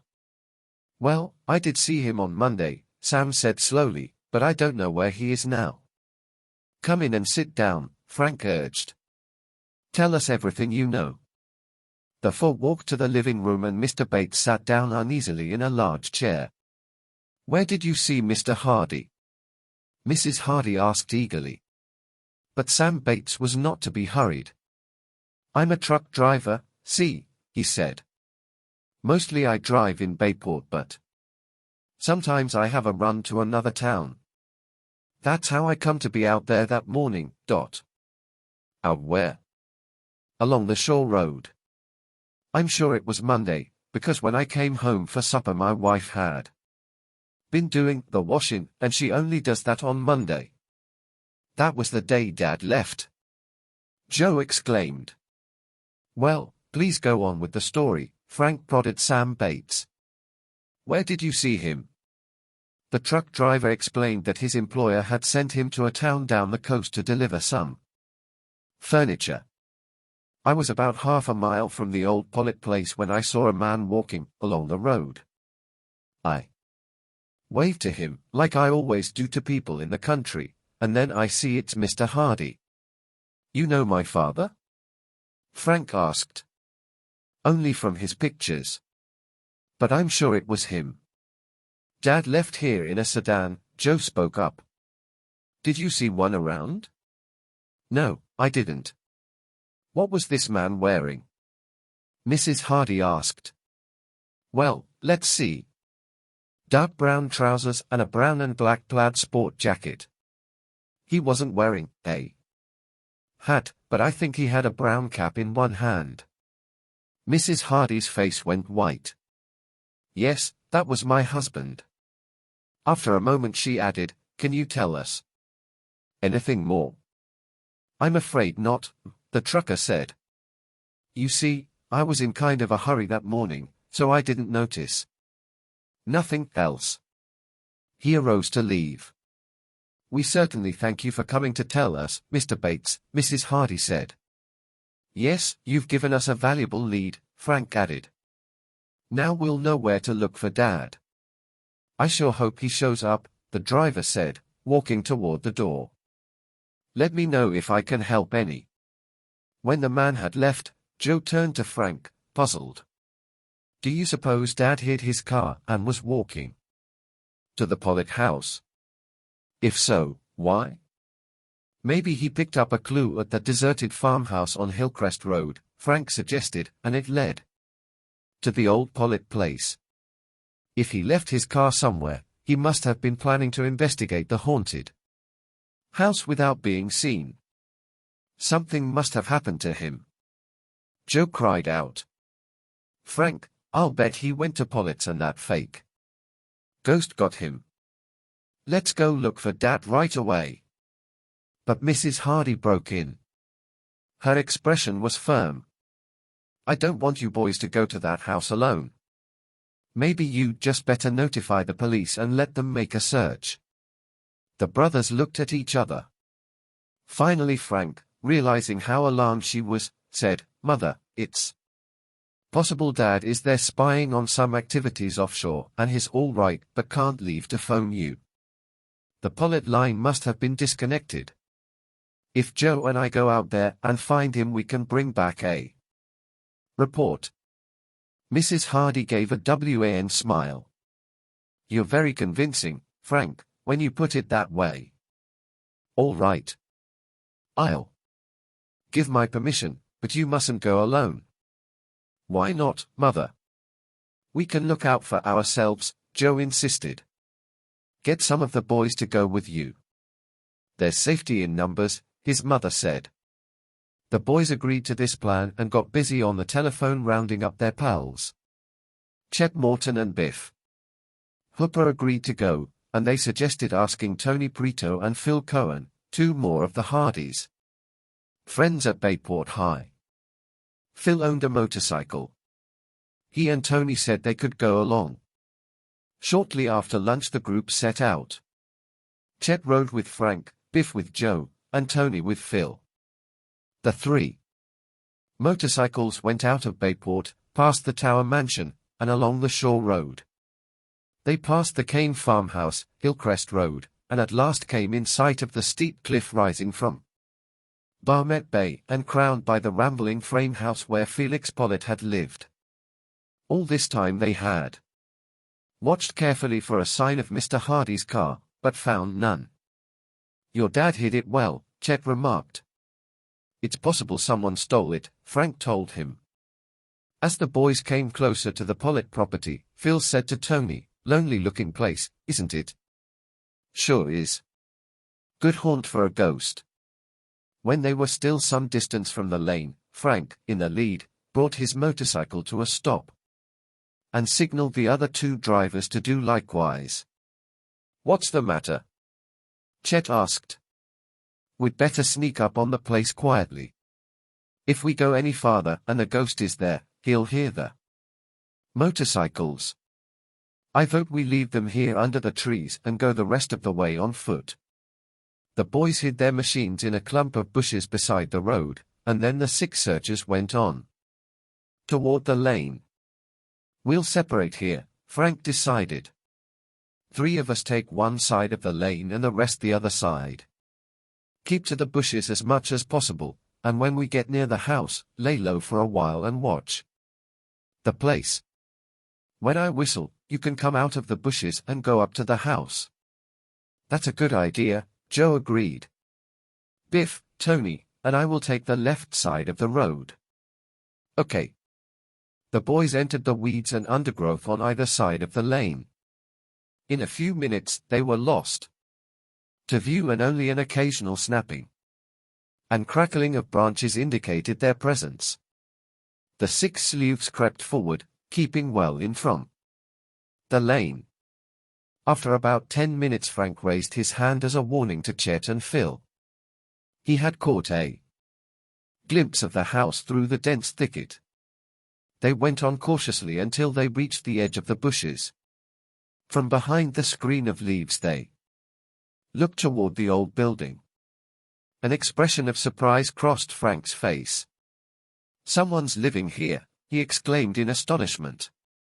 From where the boys stood they hardly recognized the old place. Weeds that had filled the flower beds on their last visit had been completely cleared away. Leaves and twigs had been raked up and the grass cut. A similar change had been wrought in the house. The hanging shutters had been put in place and the broken library window glass replaced. What do you suppose has happened? Chet whispered. Frank was puzzled. Let's wait a minute before we go any farther. The boys remained at the edge of the bushes, watching the place. A short time later a woman came out of the house carrying a basket of clothes. She walked over to a clothesline stretched between 2 trees and began to hang up the laundry. Shortly afterward a man came out and strode across the yard to a shed where he started filling a basket with logs. The boys looked at one another in bewilderment. They had expected to find the same sinister and deserted place they had visited previously. Instead, here was a scene of domestic tranquility. There's not much use in our hiding any longer, Frank whispered. Let's go out and question these people.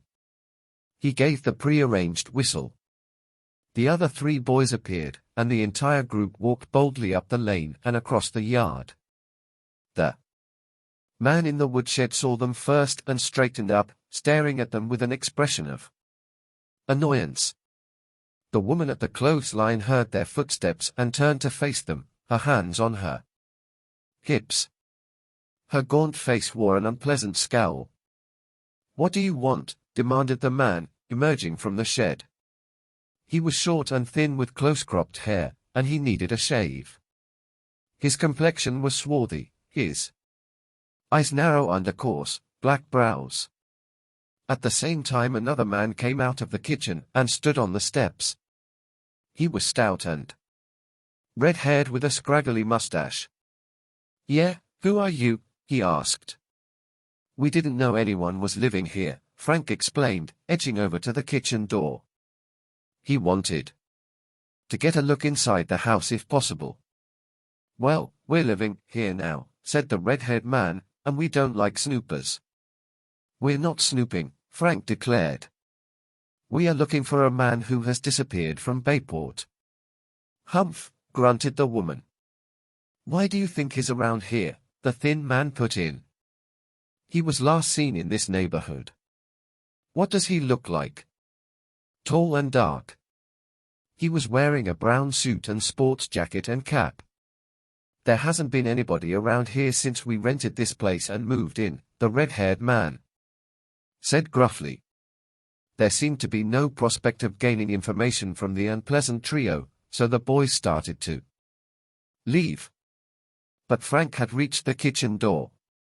As he glanced in he gave a start. Hanging on a peg was a brown sports cap. It looked exactly like the one his father owned, and which he had worn the morning that he had disappeared. Chapter 9. Plan of Attack. "I'm very thirsty," Frank said quickly to the occupants of the Pollitt house. "May I have a drink?" The red-haired man and the woman looked at each other. They obviously wished to get rid of their visitors as soon as possible. But they could not refuse such a reasonable request. "Come into the kitchen," said the man grudgingly. Frank followed him through the door. As he passed the cap, he took a good look at it. It was his father's, and there were stains on it which looked like blood. The red-headed man pointed to a sink on the other side of the room. On it stood a plastic cup. "Help yourself," he said gruffly. Frank went across the room and ran some water from the faucet. As he raised the cup to his lips, his mind was racing. On his way out, he glanced again at the peg. The cap was gone. Frank gave no sign that he had noticed anything amiss. He walked out into the yard and joined the other 5 boys. "I guess we may as well be going," he said nonchalantly. "You might as well," snapped the woman. "There's no stranger around here, I tell you."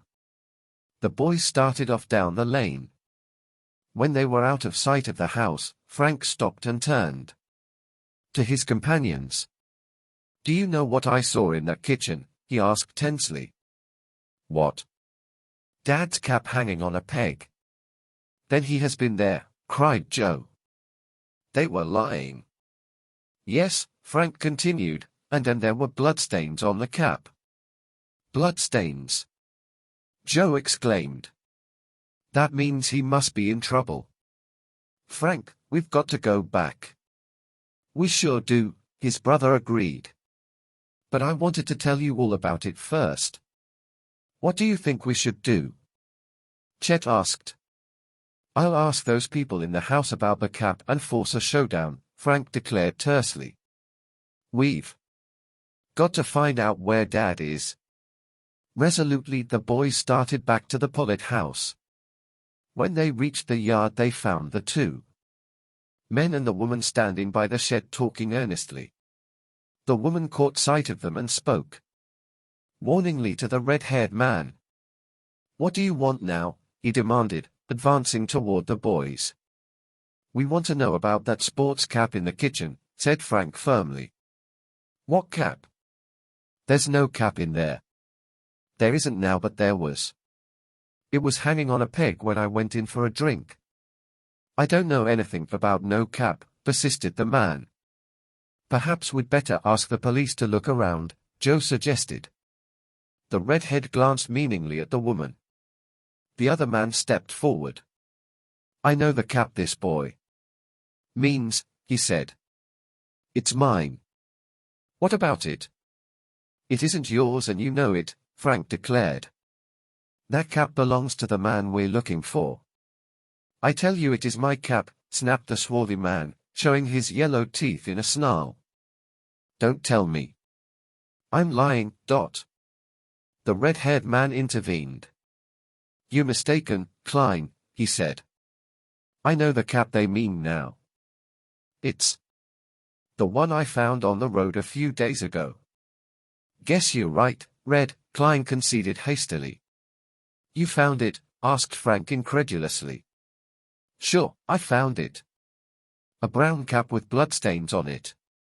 That's the one." "But why did you hide it when I went into the kitchen?" "Well, to tell the truth, them bloodstains made me nervous. I didn't know but what there might be some trouble come of it, so I thought I'd better keep that cap out of sight." "Where did you find it?" Joe asked. "About a mile from here. On the shore road." "Yes. It was lying right in the middle of the road." "When was this?" "A couple of days ago, just after we moved in here." "Let's see the cap," Chet Morton suggested. "We want to make sure of this." As Red moved reluctantly toward the kitchen, the woman sniffed. I don't see why you're marking all this fuss about an old cap, she said. Coming around here disturbing honest folks. We're sorry if we're bothering you, said Joe, but this is a very serious matter. Red came out of the house holding the cap. He tossed it to Frank. The boy turned back the inside flap and there he found what he was looking for, the initials F8 printed in gold on the leather band. It's Dad's cap all right. I don't like the look of those bloodstains, said Joe in a low voice. He must have been badly hurt. Are you sure you found this on the road? Frank asked, still suspicious. You don't think I'd lie about it, do you? Red answered belligerently. I can't contradict you, but I'm going to turn this over to the police, Frank told him. If you know anything more about it, you'd better speak up now. He doesn't know anything about it, shrilled the woman angrily. Go away and don't bother us. Didn't he tell you he found a cap on the road? I told him to burn up the dirty thing. But he wanted to have it cleaned and wear it. The boys turned away, Frank still holding the cap. Come on, fellows, he said. Let's get out of here. As the boys started down the lane, they cast a last glance back at the yard. The woman and the two men were standing just where the young sleuths had left them. The woman was motionless, her hands on her hips. Red was standing with his arms folded, and Clyde, the swarthy man, was leaning against a tree. All three were gazing intently and silently after the departing boys. I'm sure that those people know more about Dad's cap than they are telling, Frank said grimly, as the boys mounted their motorcycles and rode back toward Bayport. What are you planning to do next? Phil asked as he pulled his machine alongside Frank's. I'm going right to Chief Colleague and tell him the whole story. Okay, we're with you. The boys rode directly to police headquarters and left their motorcycles in the parking lot. Chief Colleague looked up as his 6 visitors were ushered into his office. Well, he said heartily, this is quite a delegation. What can I do for you? As Frank and Joe took turns, with an occasional graphic illustration from one of the other boys, they told the full story and showed him the blood-stained cap. Chief Colleague looked grave. I don't like the sound of this at all, he said finally. We must find your father at once. This cap is a good clue. Then he went on, of course you realize that the area where the Pollitt house is located is outside the limits of Bayport, so my men can't go there. But I'll get in touch with Captain Ryder of the State Police at once, so he can assign men to the case. The boys thanked the chief for his help and left.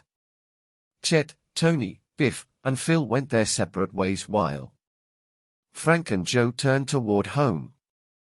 They decided not to upset their mother about the blood-stained cap, but merely tell her that the state police would take over the search for her husband. I still think there's some connection between Dad's disappearance and the smuggling outfit and the house on the cliff, Frank declared. What I've been wondering, said Joe, is where those 2 motorboats came from that day Jones was attacked. We didn't see them out in the ocean earlier, at least not both of them. That's right. They could have come right out from under the cliff. You mean, Frank, there might be a secret harbor in there? Might be. Here's the way it could work. Dad suspects smugglers are operating in this territory from a base that he has been unable to find.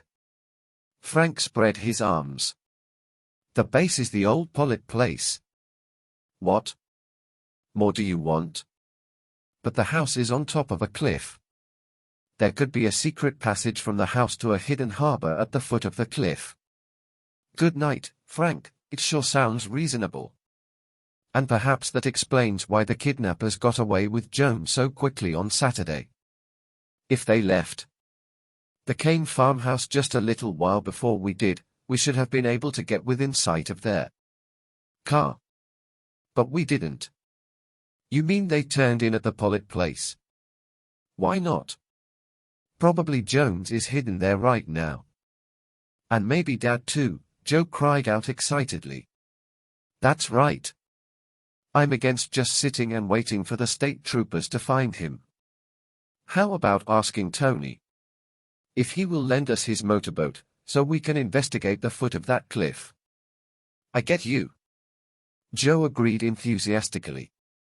And if we pick up any information, we can turn it over to the state police and they can raid the Pollitt place. Chapter 10. A Watery Tunnel. When the brothers arrived home, Frank and Joe assured their mother that the state police would soon find Mr. Hardy. Some of the anxiety left her face as she listened to her son's reassuring words. When she went to the kitchen to start preparations for supper, the boys went to phone Tony Preto. After Frank explained their plan to him, he agreed at once to let them use the Napoli, provided they took him along. I wouldn't miss it for anything, he said.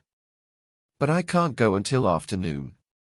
Have to do some work for my Dad in the morning. I'll meet you at the boathouse at 2 o'clock. Swell, Tony. I have a job of my own in the morning. Chet called a few minutes later. As Frank finished telling him about the plan, he whistled. You fellows have got your nerve all right. But count me in, will you? I started this thing with you and I'd like to finish it. We've got to find your father. After Chet had said goodbye, Joe asked his brother, what's on for the morning? I want to go down to the waterfront and talk to Pretzel Pete again. He might have another clue. Also, I want to find out when the Marco Polo is due back here. Joe nodded. I get it. You think something may be going on then? Right.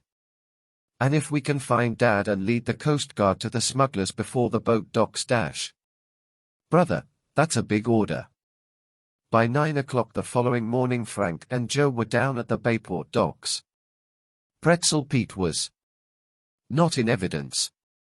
We'd better be cagey about asking when the Marco Polo's coming in, Frank cautioned. The smugglers probably have spies around here and we'd sure be targets. Acting as if there were no problems on their minds, Frank and Joe strolled along whistling. Once they joined a group of people who were watching a sidewalk merchant. The man was demonstrating little jumping animals. Frank and Joe laughed as they bought a monkey and a kangaroo. Iola and Callie will get a kick out of these, Joe predicted. Say, Frank, here comes Pretzel Pete now. Joe whispered. The Hardys went up the street, saying in a loud voice in case anyone was listening, that they were hungry. I'm glad to see Pete. Nobody can make pretzels like yours, Joe exclaimed. Give me a dozen. 2 for my mouth and 10 for my pockets. As Pretzel Pete laughed and pulled out a cellophane bag to fill the order, Frank said in a whisper, Heard anything new? Not a thing, son. Pete could talk without moving his lips. But I may know something tomorrow. How come? The Marco Polo's docking real early 5 a.m. I heard Ali Singh is one of the crew. I'll try to get a line on him. Great. We'll be seeing you. The boys moved off, and to avoid arousing any suspicion as to why they were in the area, headed for a famous fish market. Mother will be surprised to see our morning's catch, Joe said with a grin as he picked out a large bluefish. The brothers did not discuss the exciting information Pretzel Pete had given them until they were in the safety of their own home. Then Joe burst out, Frank, if the Marco Polo gets offshore during the night, it'll have to lay outside until it's time to dock. And that'll give those smugglers a real break in picking up the stolen drugs. Frank added. Maybe we should pass along our suspicions to the Coast Guard. Not yet, Joe objected. All we have to go on is Pretzel Pete's statements about her leasing. Maybe we'll learn more this afternoon and then we can report it. I guess you're right, Frank concluded. If those smugglers are holding Dad, and find out that we've tipped off the Coast Guard, they'll certainly harm him. You have a point. When Frank and Joe reached the Pretzel boathouse at 2 o'clock, Tony and Chet were already there. Tony was tuning up the motor, which purred evenly. No word from your dad yet? Tony asked. The Hardys shook their heads as they stepped aboard. The Napoli was a rangy, powerful craft with graceful lines and was the pride of Tony's life. The boat moved slowly out into the waters of Barmet Bay and then gathered speed as it headed toward the ocean. Rough water, Frank remarked as breaking swells hit the hull. Salt spray dashed over the bow of the Napoli as it plunged on through the whitecaps. Bayport soon became a speck nestled at the curve of the horseshoe-shaped body of water. Reaching the ocean, Tony turned north. The boys could see the white line of the shore road rising and falling along the coast. Soon they passed the cane farm. 2 miles farther on they came within sight of the cliff upon which the Pollitt house stood. It looked stark and forbidding above the rocks, its roof and chimneys silhouetted against the sky. Pretty steep cliff, Tony observed. I can't see how anyone could make his way up and down that slope to get to the house. That's probably why nobody has suspected the place of being a smuggling base, Frank replied. But perhaps when we look around we'll find an answer. Tony steered the boat closer toward the shore, so that it would not be visible from the Pollitt grounds. Then he slackened speed in order that the sound of the engine would be less noticeable, and the craft made its way toward the bottom of the cliff. There were currents here that demanded skillful navigation, but Tony brought the Napoli through them easily, and at last the boat was chugging along close to the face of the cliff. The boys eagerly scanned the formidable wall of rock. It was scarred and seamed, and the base had been eaten away by the incessant battering of waves. There was no indication of a path. Suddenly Tony turned the wheel sharply. The Napoli swerved swiftly to one side. He gave it power and the craft leaped forward with a roar. What's the matter? Frank asked in alarm. Tony gazed straight ahead, tense and alert. Another shift of the wheel and the Napoli swerved again. Then Chet and the Hardys saw the danger. There were rocks at the base of the cliff. One of them, black and sharp, like an ugly tooth, jutted out of the water almost at the boat's side. Only Tony's quick eye had saved the Napoli from hitting it. They had blundered into a veritable maze of reefs which extended for several yards ahead. Tony's passengers held their breaths. It seemed impossible that they could run the gauntlet of those rocks without tearing out the bottom of the craft. But luck was with them. The Napoli dodged the last dangerous rock and shot forward into open water. Tony sank back with a sigh of relief. Phew, that was close, he exclaimed. I didn't see those rocks until we were right on top of them. If we'd ever struck one of them, we'd have been goners. Frank, Joe, and Chet nodded in solemn agreement. Then, suddenly, Frank cried out, "Turn back. I think I saw an opening." Tony swung the boat around. The opening which Frank had spotted was a long, narrow tunnel. It led right through the cliff. This might be the secret entrance, Joe exclaimed. I think it's large enough for the boat to go through, said Tony. Want me to try it? Frank nodded tensely. Go ahead. The Napoli slipped through the opening and in a few moments came out into a pond of considerable extent. The boys looked about expectantly. Steep slopes covered with scraggly trees and bushes reached to the water's edge. But there was no path or indication that any human being ever came down to the pond. Suddenly Frank gave a gasp of surprise and said, "Look to my right, fellows." Among the thickets at the base of the steepest slope stood a man. He was very tall, his face was weather-beaten, and his lips thin and cruel. He stood quietly, looking at the boys without a shadow of expression on his sinister face. Upon realizing he had been observed, the man shouted, "Get out of here!" Tony throttled the engine and Frank called, "We aren't doing any harm." "I said, get out. This is private property." The boys hesitated. Instantly the man, as though to back up his commands, reached significantly toward the holster of a revolver. "Turn that boat around and beat it," he snapped. "And don't ever come back here. Not if you know what's good for you." The boys realized that nothing would be gained by argument. Tony slowly brought the boat around. "Okay," Joe called cheerfully. The stranger did not reply. He stood gazing fixedly after them, his left hand pointing to the exit, his right tapping the gun holster, as the motorboat made its way out through the tunnel. "Looks as if he didn't want us around," remarked Tony facetiously, as soon as the Napoli was in open water again. "He sure didn't," Frank exclaimed. "I expected him to start popping that gun at any moment. He must have an important reason." "Who and what do you suppose he is?"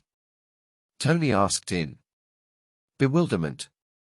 "Fellows," Frank said thoughtfully, "I think that man might have been Snapman." Chapter 11. Cliff Watchers. "Frank?" Joe exclaimed. "I think you've hit it. That man had no reason to act the way he did unless he's covering up something." "Something like smuggling, you mean," said Chet. "He must be Snapman or one of his gang. And," Frank went on, "the fact that he was in that cove must mean he has some connection with the house on the cliff. Snapman, king of the smugglers." Tony whistled. "You guys really get in some interesting situations." "I'll bet that he's one of the fellows who chased Jones that day in the motorboat," Joe cried. "And tried to kill him," Frank continued the thought. "Let's get away from here," Chet urged. "Why should we go now?" Frank demanded. "We've stumbled on something important. That hidden pond may be the smugglers' base. But if they use the house, how do they get to it?" Tony asked. "Those cliffs up from the pond were mighty steep. There must be some other way that we couldn't see," Joe said. "What say we hang around here for a while and find out what we can?" Tony caught the Hardy's enthusiasm and agreed to keep the motorboat in the vicinity of the cliff. "That fellow may be keeping his eye on us and we don't want him to know that we're watching the place," Frank observed. "Let's run back to the bay and cruise up and down a while, then return." Chet sighed. "I'm glad none of you argued with that armed man." "Right," Joe replied. "As it is, he must think we were simply out for a cruise and wandered into that tunnel by mistake." "Yes," his brother agreed. "If he'd known we're hunting for Dad, he might have acted very differently." In the late afternoon, Tony took the Napoli back to the suspected shore spot. Keeping well out from the breaking waves, he cruised along the cliff. The boys kept a sharp eye on the location of the tunnel. As the boat passed it, they were just able to distinguish the narrow opening in the rocks. "I won't be able to go in there after a while," Tony remarked. "The tide's coming in. At high tide, I'll bet. That tunnel is filled with water." Suddenly Tony swung his craft so hard to the right that the other boys lost their balance. "Sorry, fellows," he said. "Saw a logo." He shut off his engine in a flash and leaned over the gunwale. His companions picked themselves up and asked what had happened. "Propeller started to foul up with some wire on that log." Tony began to peel off his clothes. "Get me some pliers, will you?" Frank opened a locker and found a pair. Taking them, Tony dived overboard. A minute later he reappeared and climbed in. "I'm lucky," he said. "Just plain lucky. 2 seconds more and all that wire would have been wound around the prop and the log would have knocked it off." "Good night," Chet exclaimed. "It would have been a long swim home." Joe slapped Tony on the back. "Good work, boy. I'd hate to see the Napoli out of commission." Chet and Frank hauled the log aboard, so it would not damage any other craft. "This is a fence post with barbed wire," Chet said.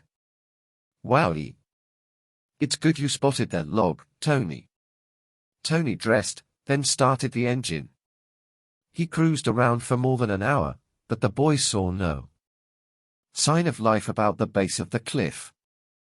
They could see the Pollitt house, but to their amazement no lights appeared in it as twilight came. "How much longer do you think we should stay out here?" Chet asked. "I'm getting hungry. I have a few pretzels and a candy bar, but that's not much for 4 of us," Joe remarked. "Aha," crowed Tony. "I have a surprise for you." I stowed away a little food before we took off.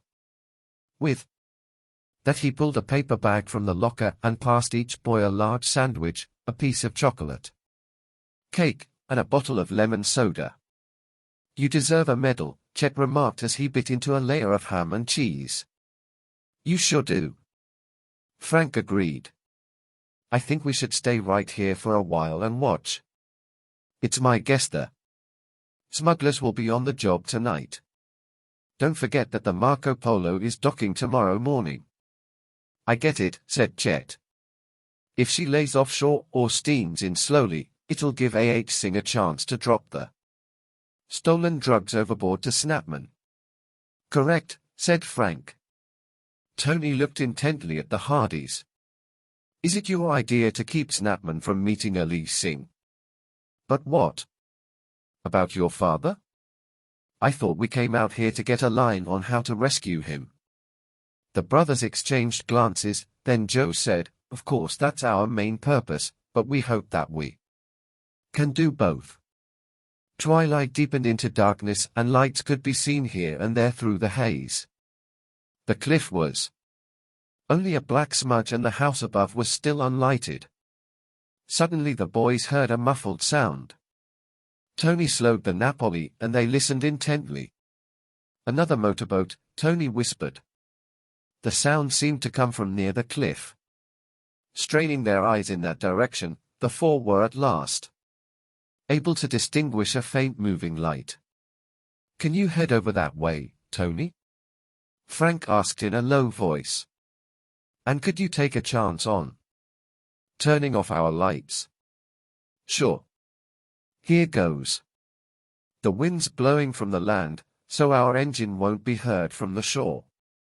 The boys were tense with excitement as the Napoli moved slowly toward the light. As the boat crept nearer the cliff, they could barely distinguish the outline of a motorboat. The craft seemed to be making its way carefully out of the very face of the cliff. "It must have come from that tunnel," Joe whispered to Frank. "Yes." The Napoli went closer, in imminent danger of being discovered or of being washed ashore onto the rocks. Finally, the other boat slowed to a crawl. Then came the faint clatter of oars and low voices. The motorboat had evidently met a rowboat. The next moment, with an abrupt roar, the motorboat turned and raced out to sea at an ever-increasing rate of speed. "Where can it be going?" said Tony, in amazement. "Out to meet the Marco Polo?" "Probably," Frank replied, "and we'd never catch it. I wonder where the rowboat's going." The 4 boys waited in silence for several minutes. Then the rattle of oars came again. This time the sound was closer. The rowboat was coming toward them. "What'll we do now?" Tony asked. "Turn off your engine," Frank whispered. Tony complied. Through the gloom suddenly came snatches of conversation from the rowboat. £100 dash. They heard a man say harshly, and then the rest of the sentence was lost. There was a lengthy murmur of voices, then, "I don't know. It's risky dash." The wind died down just then and two voices could be heard distinctly. "Ali Singh Sher dash," one man was saying. "That's right. We can't forget him," the gruff voice replied. "I hope they get away all right." "What are you worrying about?" "Of course they'll get away. We've been spotted, you know. It's all your imagination. Nobody suspects. Those boys at the house dash. Just dumb kids. If they come nosing around again, we'll knock them on the head. I don't like this rough stuff. It's dangerous. We've got to do it or we'll end up in the pen. What's the matter with you tonight? You're nervous." "I'm worried. I've got a hunch we'd better clear out of here." "Clear out," replied the other contemptuously. "Are you crazy? Why, this place is as safe as a church." The man laughed sardonically. "Haven't we got all the squealers locked up? And tonight we make the big clean up and get away." "Well, maybe you're right," said the first man doubtfully. "But still dash." His voice died away as the boat entered the tunnel. Joe grabbed Frank's arm. "Did you hear that? All the squealers locked up? I'll bet Dad's one of them and he's a prisoner somewhere around here. And this is the hideout of Snapman and the other smugglers he was after," Frank added. "I don't like this," Chet spoke up. "Let's leave here and get the police." Frank shook his head. "It would take so long we might goof the whole thing. Tell you what. Joe and I will follow that rowboat through the tunnel." "How? On foot or swim?" "I don't think it's deep along the edges." "You mean Chet and I will wait here?" Tony asked. "No," Frank answered. "You two beat it back to Bayport and notify the Coast Guard.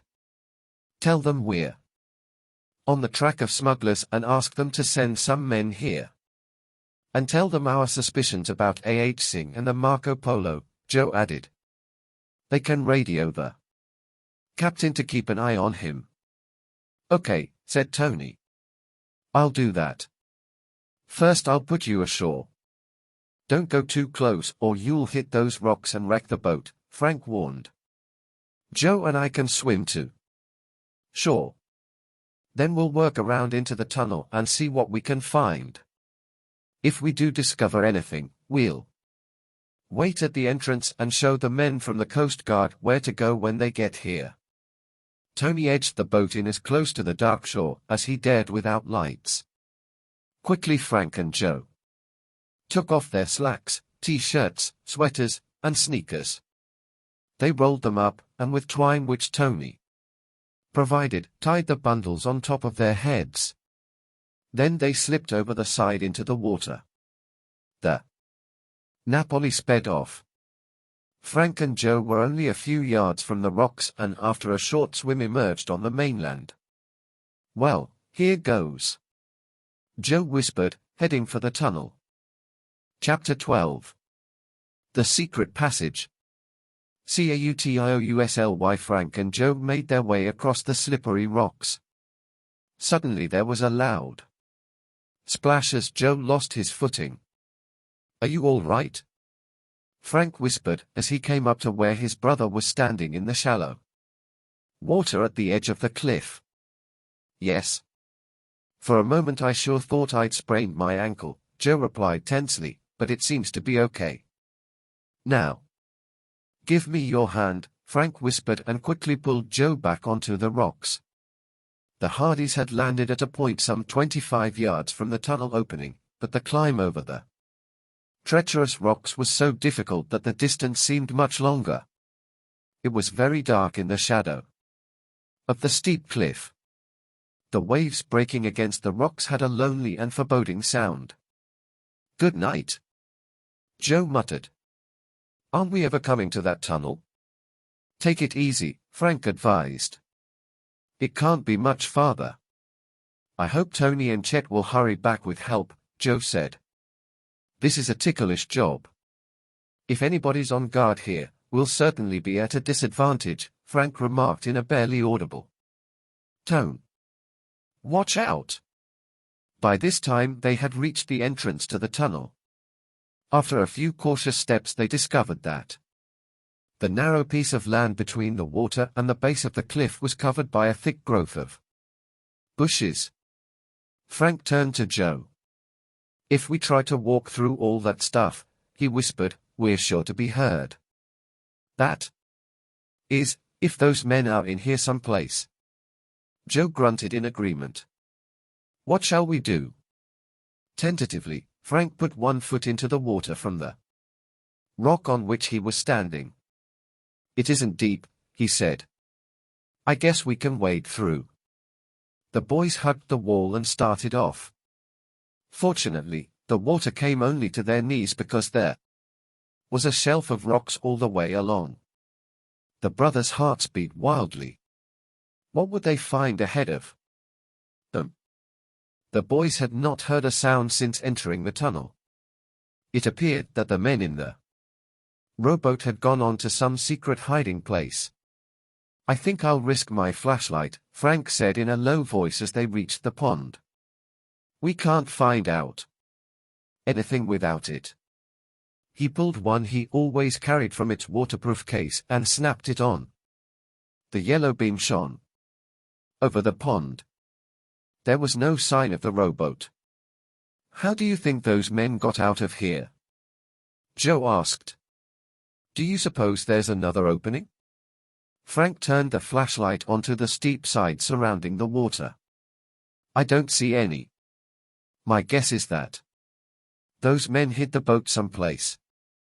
Let's make a thorough search." Slowly the brothers began to walk around the edge of the pond, brushing aside the heavy growth and peering among the bushes. They had about given up in despair as they reached the section by the far wall of the tunnel. Then, as Frank beamed the flashlight over the thicket, he exclaimed hoarsely, "Look! A door!" Joe whispered tensely. The door had been so cleverly concealed that it would not have been seen in full daylight except at close quarters. The glare of the flashlight, however, brought the artificial screen of branches and leaves into sharp relief against the dark cliffside. "This explains it," Joe said. "The men in the boat went through here. I wonder where it goes." In order to avoid detection, Frank extinguished his light before trying to open the door. He swung it open, inch by inch, half expecting to find lights and people beyond. But there was only darkness. Luckily the door had made no noise. Frank turned on his light again. Ahead was a watery passageway some 10 feet wide and 25 feet long, with a ledge running along one side. At the end was a tiny wharf with a rowboat tied to a post. "This is fantastic," Joe whispered. "And it must have been here a long time. Do you suppose it's connected with the Pollitt place? If it is, it could mean old Mr. Pollitt was mixed up with the smugglers." Frank answered. "Hey, do you suppose Snapman is his nephew?" Excited over this possible new angle to the case, Frank and Joe stepped onto the ledge. They dressed, then quietly inched forward. Reaching the wharf, they looked about them as Frank beamed his flashlight on the walls. "Hold it," Joe whispered. Directly ahead was a crude arch in the rock. Beyond it, the boys could see a steep flight of stone steps. Their hearts pounded with excitement. "We've found it," Frank whispered. "This must be the secret passageway." "Yes," Joe agreed, "and from the distance we've come I'd figure that we're right underneath the house on the cliff. Let's go up." The light cast strange shadows in the passage through the rocks. Water dripped from the walls. The boys tiptoed forward and stealthily began the ascent. As they crept up the stairs, Frank flashed the light ahead of them. Shortly they could see that the steps ended at a heavy door. Its framework was set into the wall of rock. Above them was only a rocky ceiling. When Frank and Joe reached the door, they hesitated. Both were thinking, if we go through that door and find the gang of smugglers, we'll never get out. But, on the other hand, we must find Dad.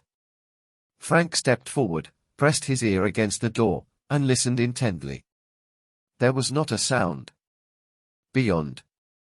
He turned off his light and looked carefully around the sides of the door to see if he could catch a glimmer of any illumination from the other side. There was only darkness. "I guess there's no one inside," he said to Joe. "Let's see if we can open it." Frank felt for the latch. The door did not move. "It must be locked," he whispered. "Try it again. Maybe it's just stuck." Frank put his hand on the latch, this time also pushing the door with his shoulder. Suddenly, with a noise which echoed from wall to wall, the latch snapped and the door swung open. Joe stepped forward, but Frank put out a restraining hand. "Wait," he cautioned. "That noise may bring someone." Tensely, they stood alert for the slightest sound. But none came. Hopeful that there was no one in the area beyond, Frank switched on the flashlight. The vivid beam cut the darkness and revealed a gloomy cave hewn out of the rock in the very center of the cliff. The boys wondered if it had been a natural cave. It was filled with boxes, bales, and packages, distributed about the floor and piled against the walls. Smuggled goods, Frank and Joe thought. The fact that the majority of the boxes bore labels of foreign countries seemed to verify their suspicions. Convinced that the cave was unoccupied, the boys stepped through the doorway and looked about for another door or opening. They saw none. Was this the end of the trail?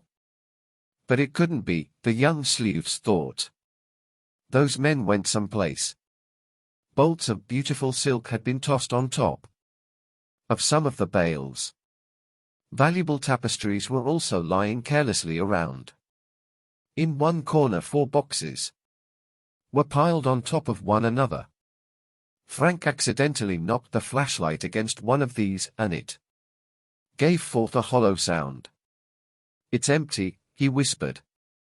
An idea struck him that perhaps these boxes had been piled up to conceal some passage leading out of the secret storeroom. He mentioned his suspicion to Joe. "But how could the men pile the boxes up there after they went out?" his brother questioned. "This gang is smart enough for anything. Let's move these boxes away and maybe we'll find out." Frank seized the topmost box. It was very light and he removed it from the pile without difficulty.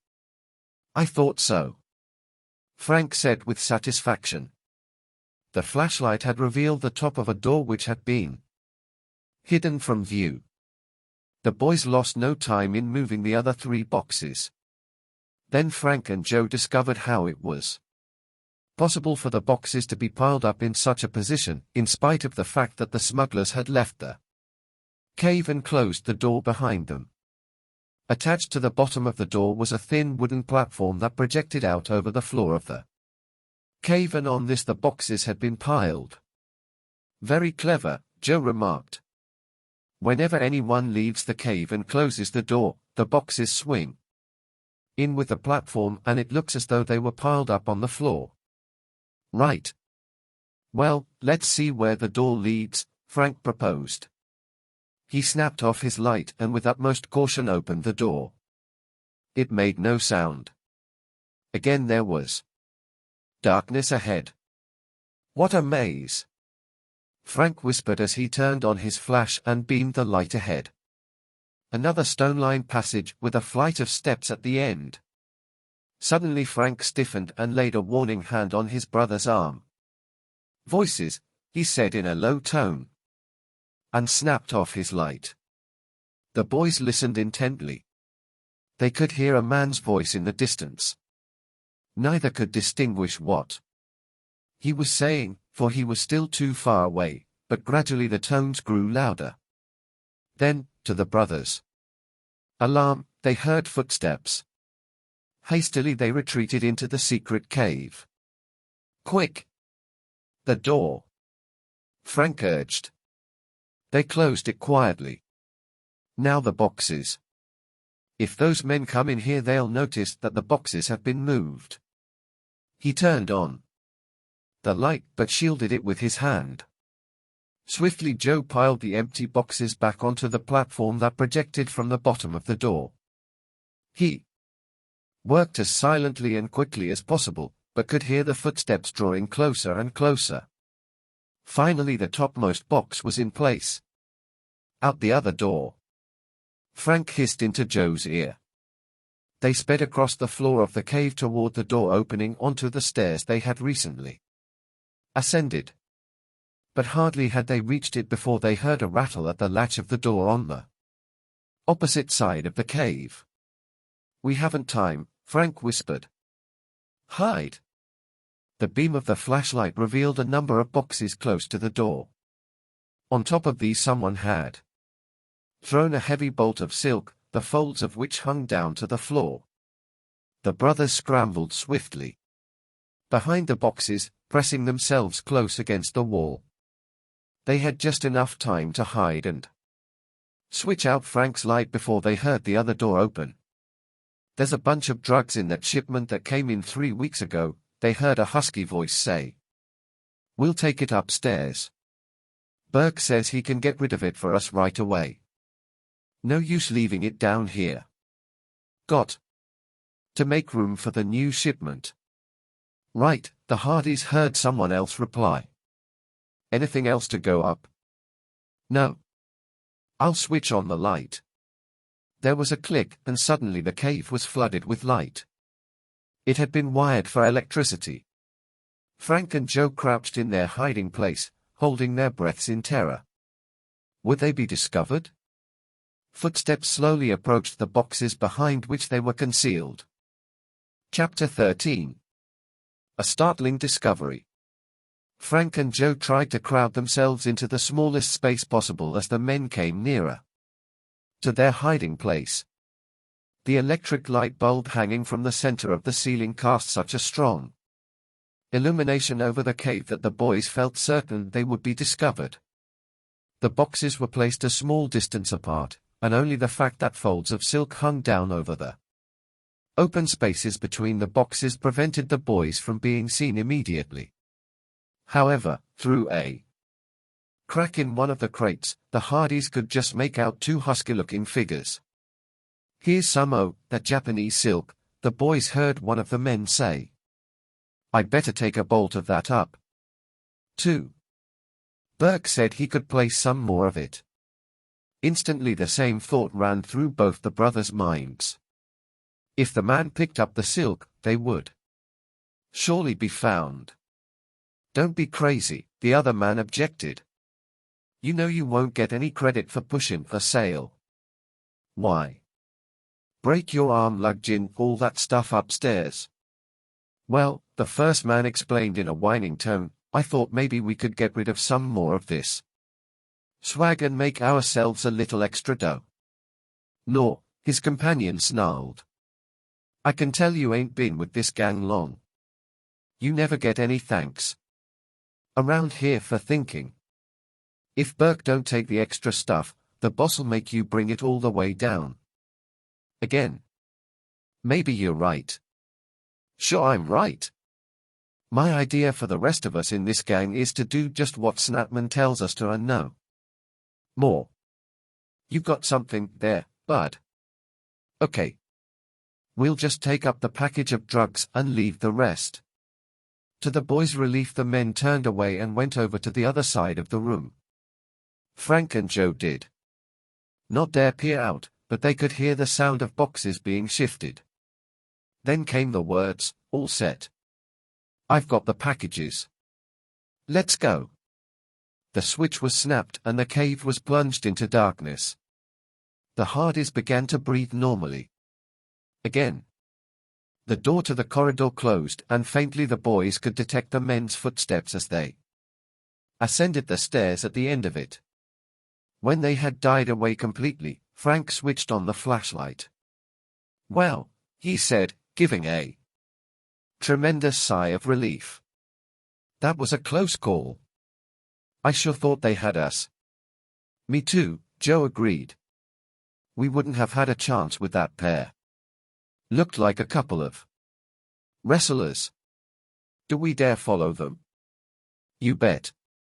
I'd say we've solved the smuggling mystery, but we've still got to find out if they're holding." "Dad," Joe said grimly, "we'll have to watch our step even more carefully.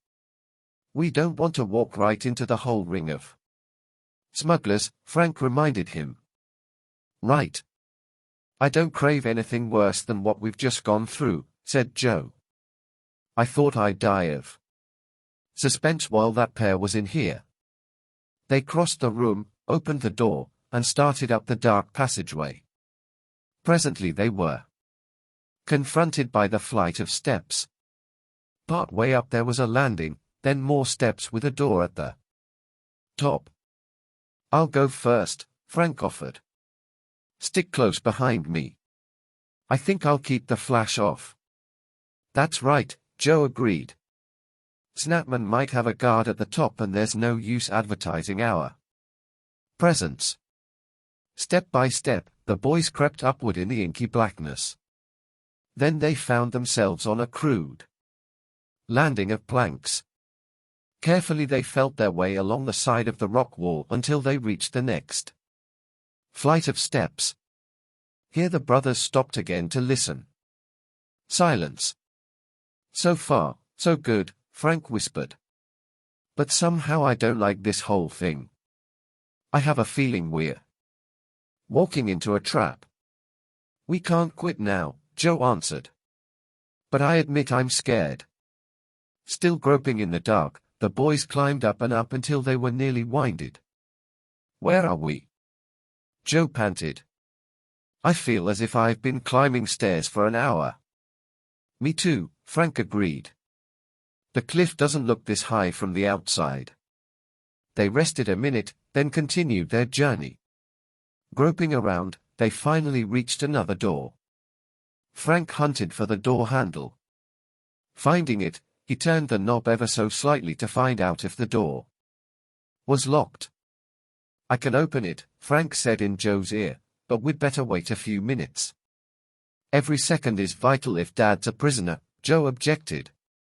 Frank was about to accede to his brother's urging when both boys heard footsteps on the other side of the door. A chill ran down their spines. "Shall we run?" Joe said fearfully. "It wouldn't do us any good." "Listen." There came a queer shuffling sound and a sigh from somewhere beyond the door. That was all. "Someone's in there," Frank breathed. Joe nodded in the darkness.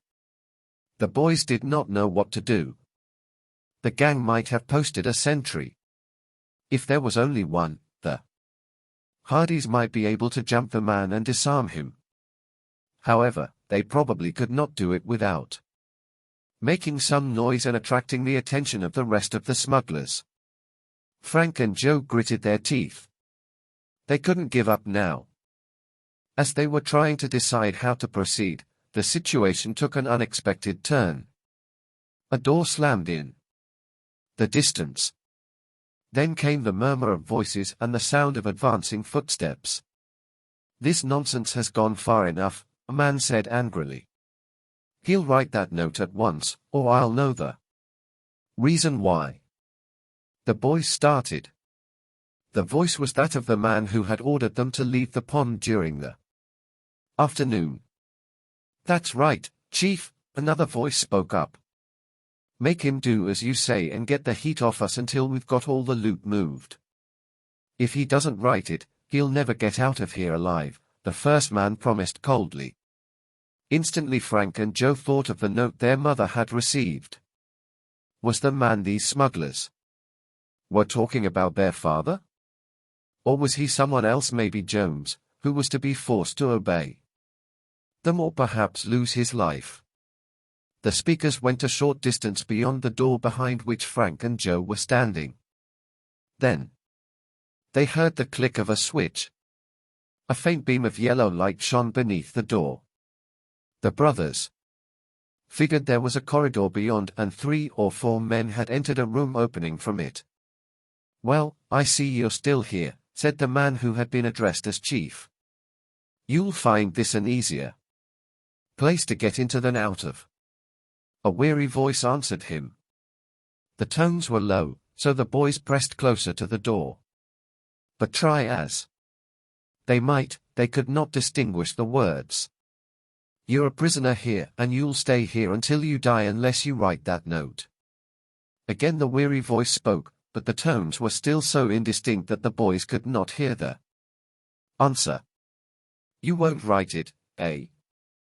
We'll see what we can do to persuade you. Let him go hungry for a few days."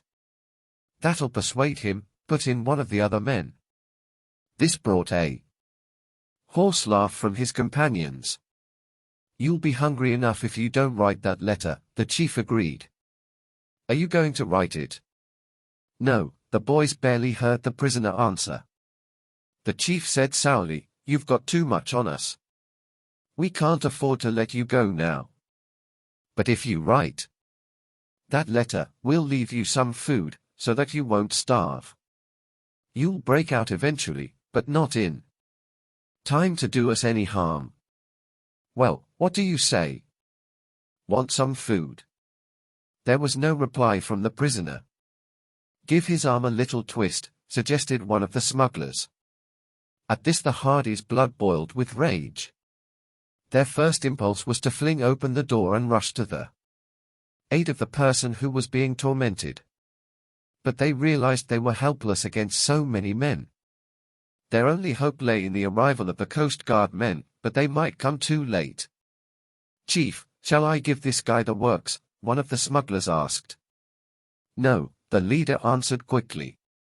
"None of that rough stuff. We'll do it the easy way, starvation. I'm giving him one more chance. He can write that note now, or we'll leave him here to starve when we make our getaway." Still there was no reply. To Frank's and Joe's ears came a scraping sound as if a chair was being moved forward. "You won't talk, eh?" The leader's voice grew ugly. There was a pause of a few seconds, then suddenly he shouted, "Write that note, Hardy, or you'll be sorry as sure as my name's Snapman." Chapter 14. Captured. Joe gave a start. "It is Dad," he whispered hoarsely. "He found the smuggler's hideout." Frank nudged his brother warningly. "Not so loud." The boy's worst fears were realized. Their father was not only a prisoner of the smugglers, but also his life was being threatened. "Write that note," Snapman demanded. "I won't write it," Fenton Hardy replied in a weak but clear voice. The chief persisted. "You heard what I said. Write it or be left here to starve." "I'll starve." "You'll change your mind in a day or two. You think you're hungry now, but wait until we cut off your food entirely. Then you'll see. You'll be ready to sell your soul for a drop of water or a crumb to eat." "I won't write it." "Look here, Hardy. We're not asking very much. All we want you to do is write to your wife that you're safe and tell her to call off the police and those kids of yours. They are too nosy. Sooner or later someone is going to trace me here," came Mr. Hardy's faint reply. "And when they do, I can tell them enough to send you to prison for the rest of your life." There was a sudden commotion in the room and 2 or 3 of the smugglers began talking at once. "You're crazy," shouted Snapman, but there was a hint of uneasiness in his voice. "You don't know anything about me. I know enough to have you sent up for attempted murder. And you're about to try it again. You're too smart, Hardy. That's all the more reason why you're not going to get out of here until we've gone. And if you don't cooperate, you'll never make it. Our next big shipment's coming through tonight. And then we're skipping the country. If you write that letter, you'll live. If you don't, it's curtains for you. Frank and Joe were shaken by the dire threats. But they must decide whether to go for help, or stay and risk capture and try to rescue their father. You can't scare me, Snapman, the detective said. I have a feeling your time is up. You're never going to get that big shipment. The detective's voice seemed a little stronger, the boys felt. Snapman laughed. I thought you were smart, but you're playing a losing game, I warn you. And how? About your family? Are you doing them a service by being so stubborn? There was silence for a while. Then Fenton Hardy answered slowly. My wife and boys would rather know that I died doing my duty than have me come back to them as a protector of smugglers and criminals. You have a very high sense of duty, sneered Snapman. But you'll change your mind. Are you thirsty? There was no reply. Are you hungry? Still no answer.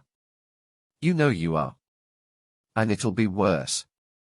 You'll die of thirst and starvation unless you write that note. I'll never write it. All right. Come on, men. We'll leave him to himself for a while and give him time to think about it. Frank squeezed Joe's arm in relief and exhilaration. There was still a chance to save their father. Footsteps echoed as Snapman and the others left the room and walked through the corridor. Finally the sounds died away and a door slammed. Joe made a move toward the door, but Frank held him back. We'd better wait a minute, he cautioned. They may have left someone on guard. The boys stood still, listening intently. But there were no further sounds from beyond the door. At length, satisfied that his father had indeed been left alone, Frank felt for the knob. Noiselessly he opened the door about an inch, then peered into the corridor which was dimly lighted from one overhead bulb. There was no sign of a guard. 3 doors opened from the corridor, 2 on the opposite side from where the brothers were standing, and another at the end. The passage was floored with planks and had a beamed ceiling like a cellar. Frank and Joe quickly figured where their father was and sped across the planks to the room. They pushed open the door of the almost dark room and peered inside. There was a crude table and several chairs. In one corner stood a small cot. On it lay Fenton Hardy. He was bound hand and foot to the bed and so tightly trussed that he was unable to move more than a few inches in any direction. He was flat on his back, staring up at the ceiling of his prison. On a chair beside the cot was a sheet of paper and a pencil, evidently the materials for the letter Snapman had demanded he write. Dad! Frank and Joe cried softly. The detective had not heard the door open, but now he looked at his sons in amazement and relief. You're here, he whispered. Thank goodness. The boys were shocked at the change in their father's appearance.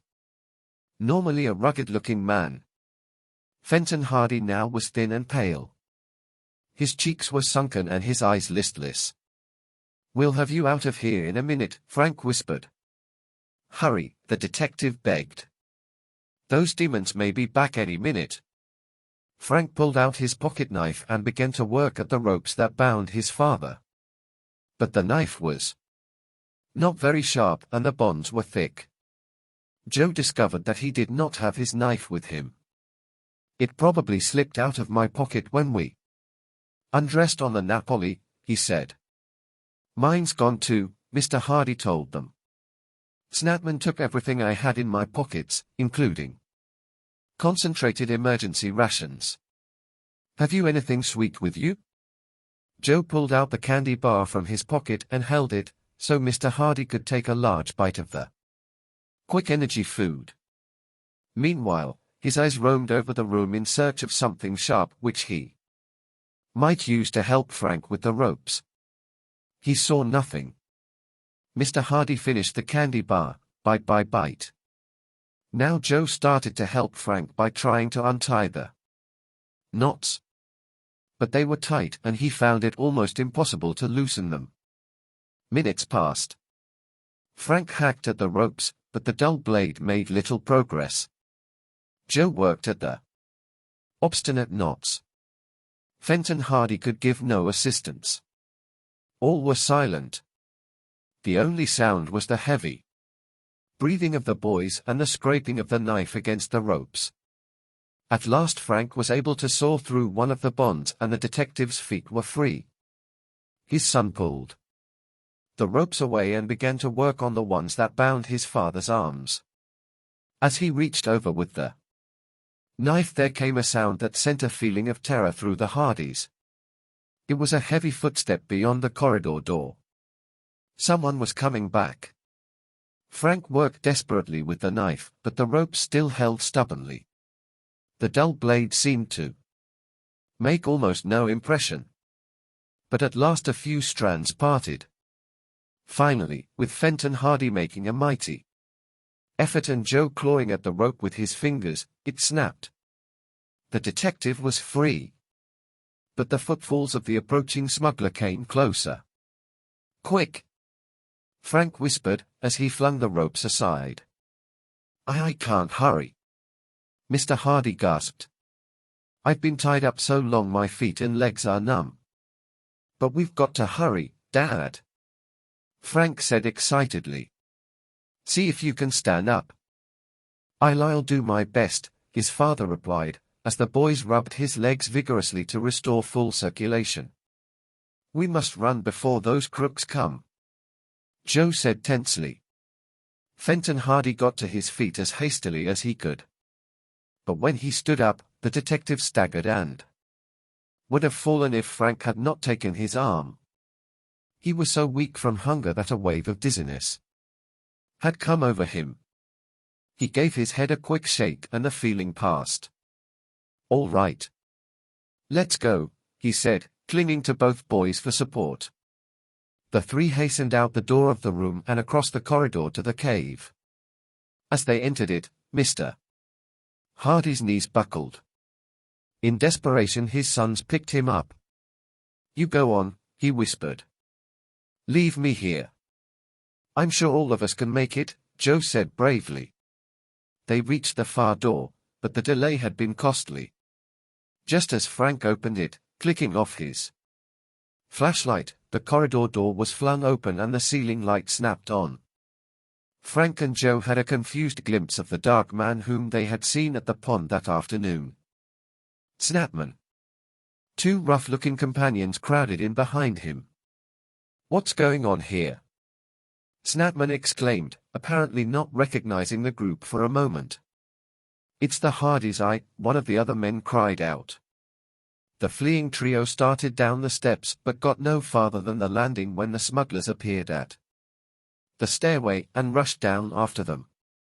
"Stop!" cried Snapman, jumping down the last 3 steps and whipping an automatic from his hip pocket. The place was flooded with light.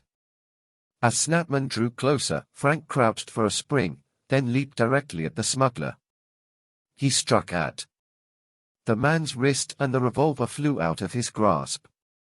It skidded across the landing and clattered down the steps. Frank closed in on the man. Snapman had been taken completely by surprise. Before he could defend himself, Frank forced him against the wall. Joe, in the meantime, with a swift uppercut had KO'd one of the other men. And Mr. Hardy, whose strength had partially returned, was battling the third as best he could.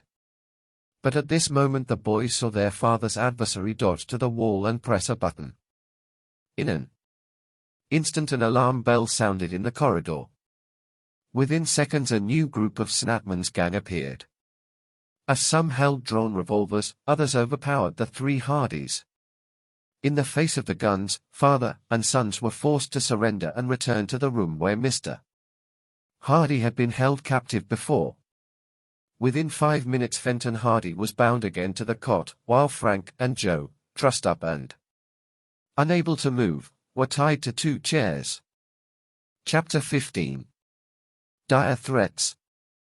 Snatman, once he had recovered from his first consternation and surprise at finding the Hardy boys in the underground room, was in high good humor.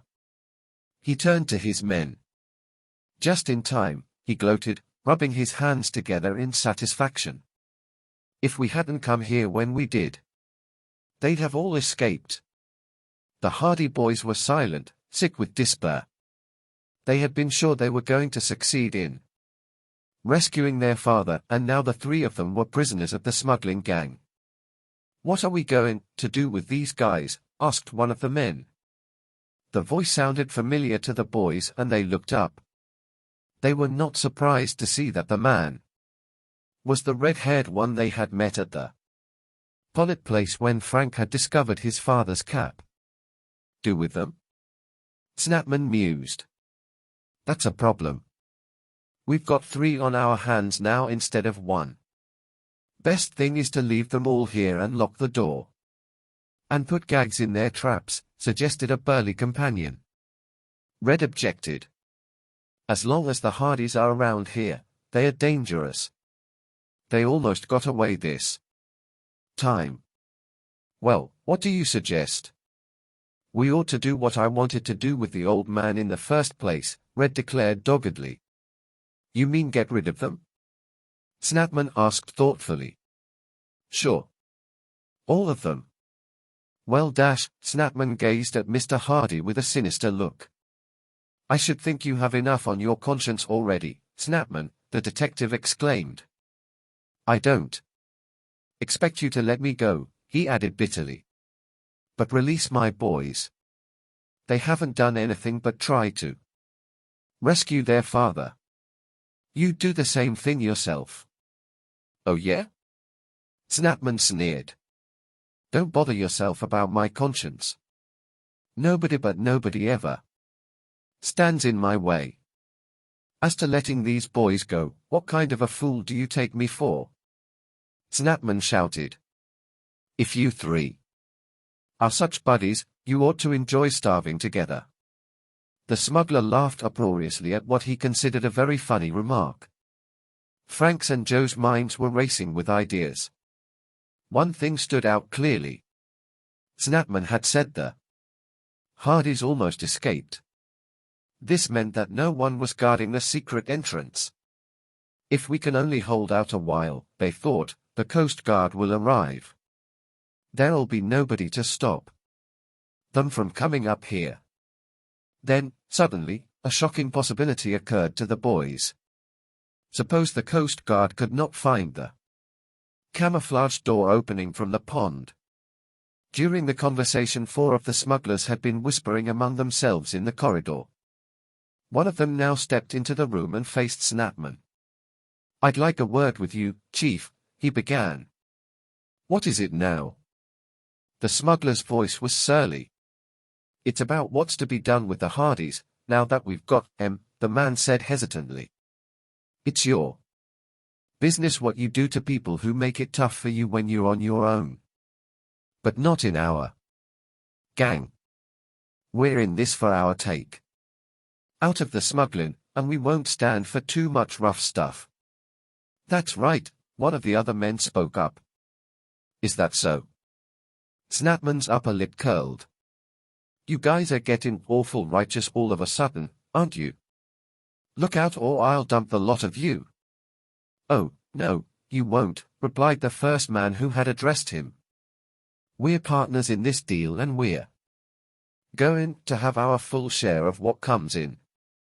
We ain't risking our lives for love, you know." "We've got another idea about what to do with these 3 prisoners," a third smuggler spoke up.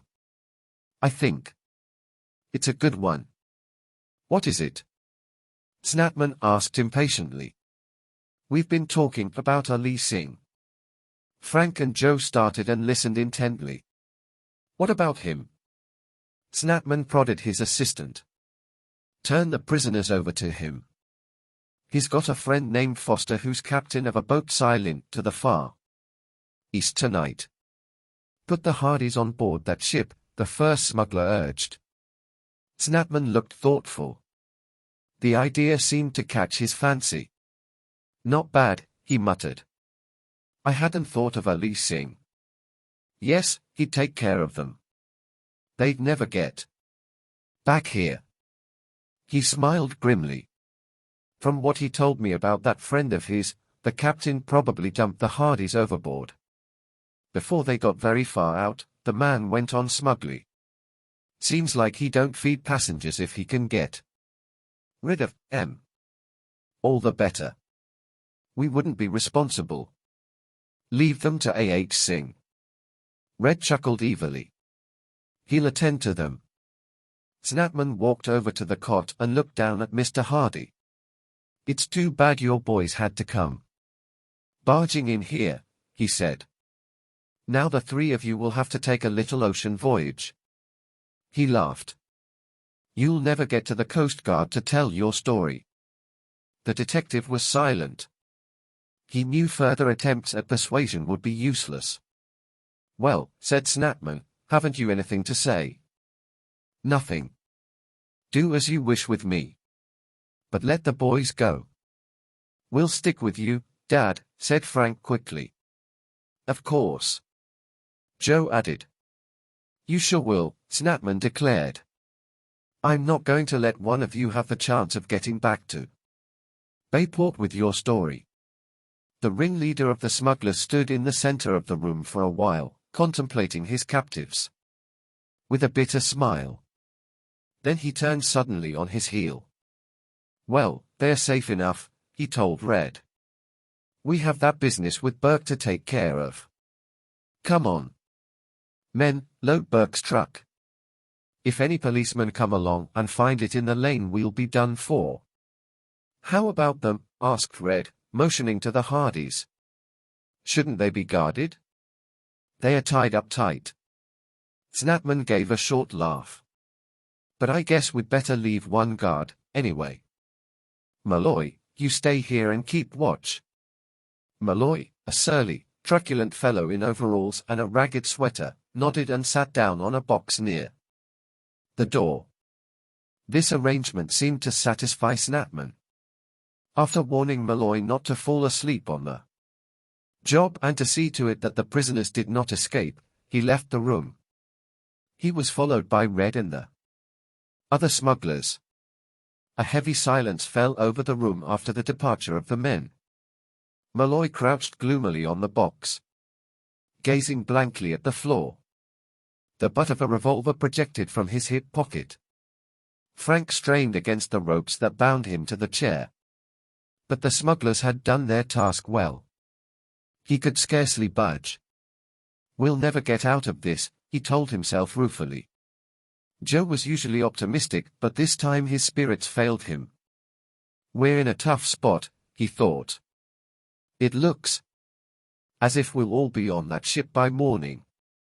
To lighten their spirits, the Hardys began to talk, hoping against hope to distract the guard and perhaps overpower him. Shut up, you guys. Malloy growled. Quit your talking or I'll make it hot for you. He tapped his revolver suggestively. After that, a melancholy silence fell among the prisoners. All were downhearted. It looked as if their fate truly were sealed. Chapter 16. Quick work. In despair, the boys glanced over at their father on the cot.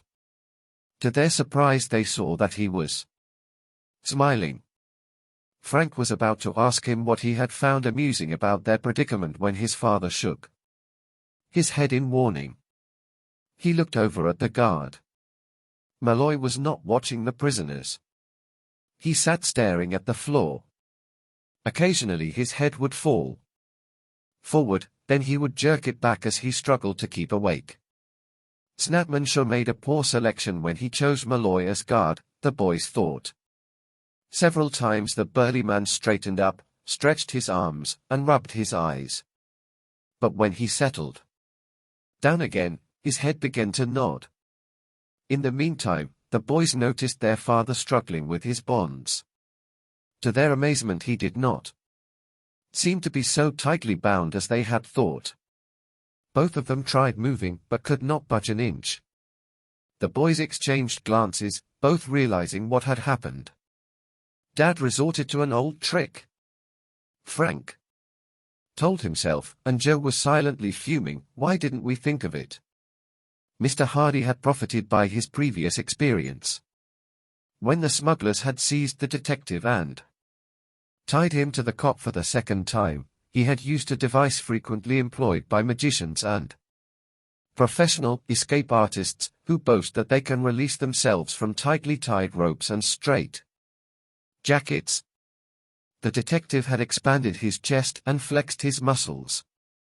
He had also kept his arms as far away from his sides as he could without being noticed. In this way, when he relaxed, the ropes did not bind him as securely as his captors intended. Oh, why were Frank and I so dumb? Joe again chided himself. Frank bit his lip in utter disgust at not having remembered the trick. But then, he eased his conscience. Dad didn't think of it the first time, either. Mr. Hardy had discovered that the rope binding his right wrist to the cot had a slight slack in it. He began trying to work the rope loose. This took a long time and the rough strands rubbed his wrist raw. But at last he managed to slide his right hand free. Hooray! Frank almost shouted. He glanced at the guard. Malloy appeared to be sound asleep. Hope he'll stay that way until we can escape, Frank wished fervently. He and Joe watched their father in amazement, as they saw him grope for one of the knots. The detective fumbled at it for a while. It was slow work with only his one hand free. But the boys knew from his satisfied expression that the smugglers in their haste apparently had not tied the knots as firmly as they should have. At this instant the guard suddenly lifted his head, and Mr. Hardy quickly laid his free hand back on the cot. He closed his eyes as if sleeping, and his sons followed his example. But opening their lids a slit, they watched the smuggler carefully. The guard grunted. "They are okay," he mumbled. Once more he tried to stay awake but found it impossible. Little by little his head sagged until his chin rested on his chest. Deep, regular breathing told the prisoners he was asleep. Mr. Hardy now began work again on the knot of the rope that kept his left arm bound to the cot.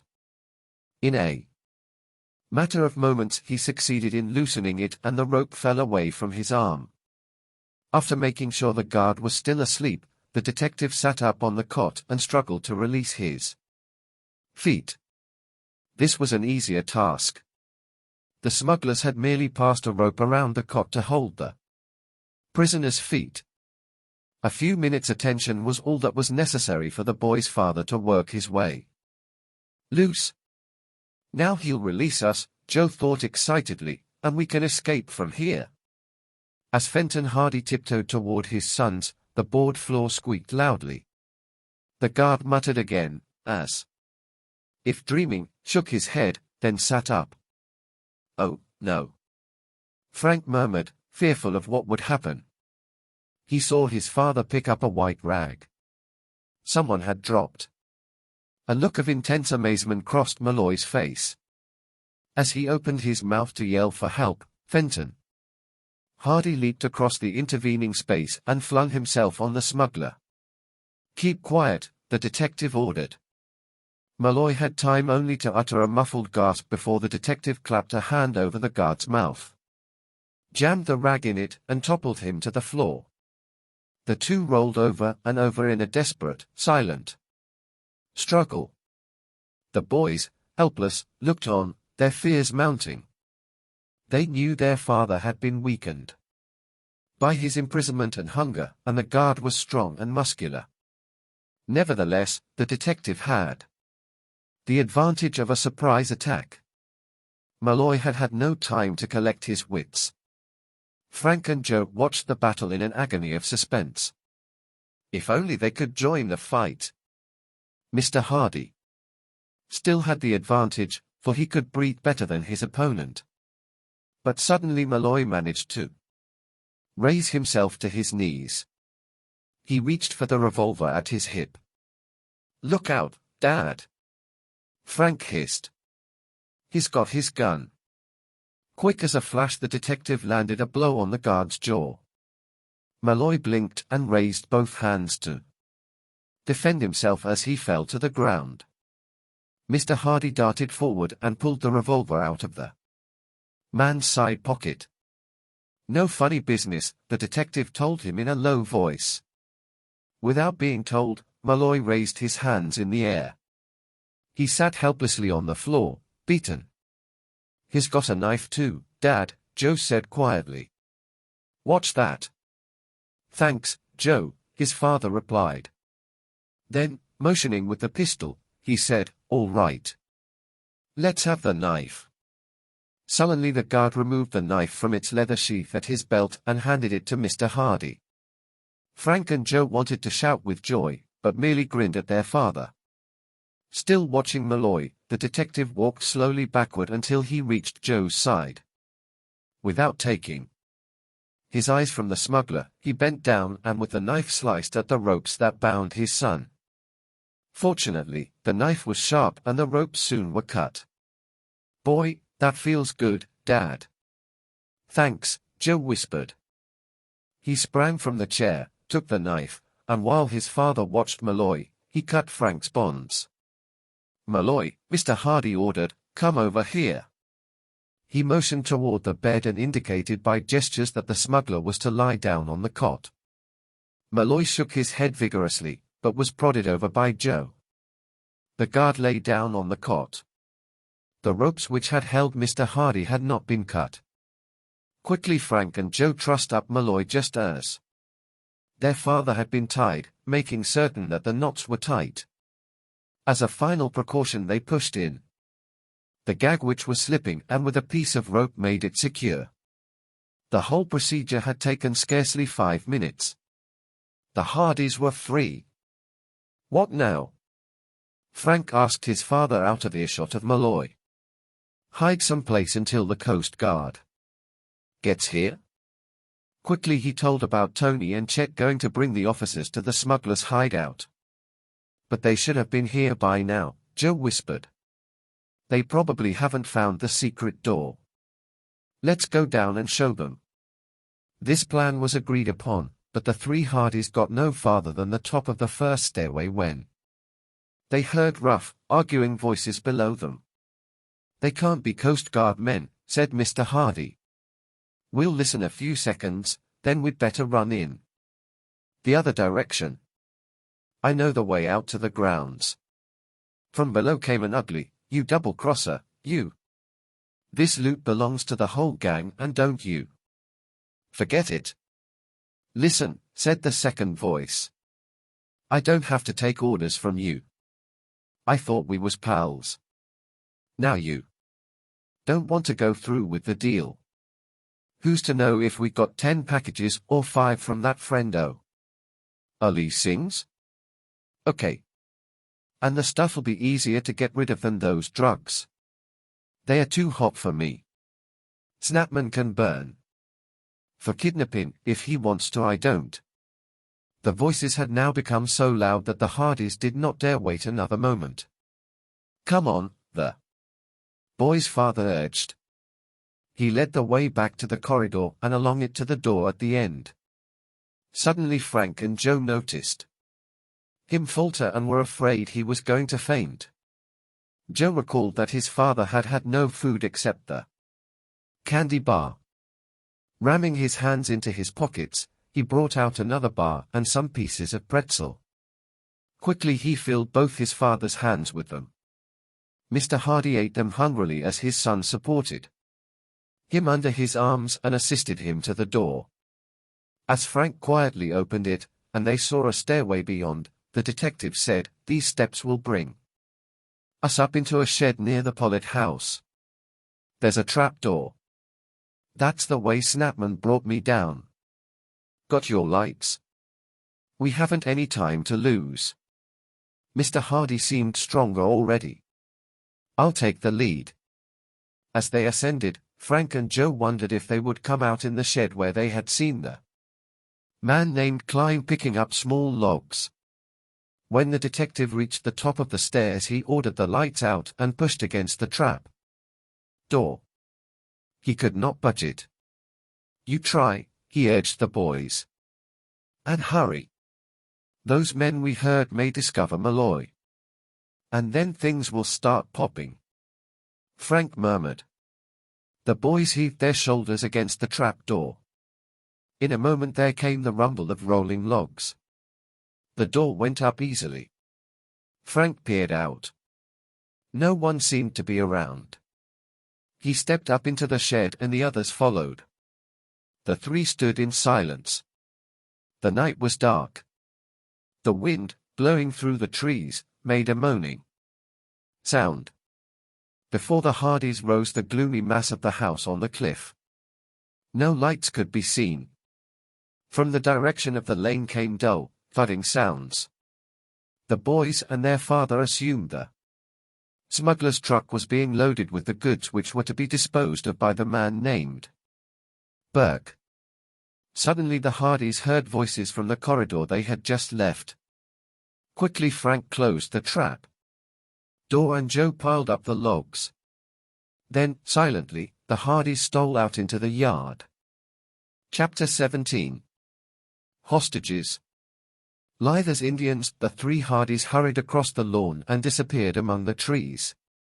They headed for the road, a good distance away.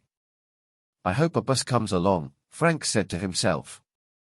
"Then we can get to a phone and report Dash." His thought was rudely interrupted as the boys and their father heard a sound that struck terror to their hearts, the clatter of the logs tumbling off the trap door. An instant later came a hoarse shout. "Chief! Red! The Hardys got away. Watch out for them." He must be one of the men we heard coming up from the shore, Joe decided. They must have found Malloy trussed up. Instantly the place became alive with smugglers flashing their lights. Some of the men ran from the truck toward the road, shouting. Others began to comb the woods. Another man emerged from the trap door. He and his companion dashed to the ocean side of the house. Two burly smugglers flung open the kitchen door and ran out. One shouted, "They ain't in the house." "And they're not down at the shore," the other yelled. "I just talked to Klein on the phone down there. You guys better not let those Hardys get away." Snapman's voice cut through the night. "It'll be the pen. For all of you. Fenton Hardy's got a gun." "He took Malloy's," came a warning voice from the far side of the house. The two men who had gone to the front now returned. "He never misses his mark." When the fracas had started, the detective had pulled his sons to the ground, told them to lie flat, face down, and not to move. Now they could hear the pounding steps of the smugglers as they dashed among the trees. The boys' hearts pounded wildly. It did not seem possible they could be missed. Yet man after man ran within a few yards of the three prone figures and dashed on toward the road. Presently Mr. Hardy raised his head and looked toward the Pollitt mansion. "Boys," he said tensely, "we'll make a run for the kitchen door. The men won't expect us to go there." The three arose.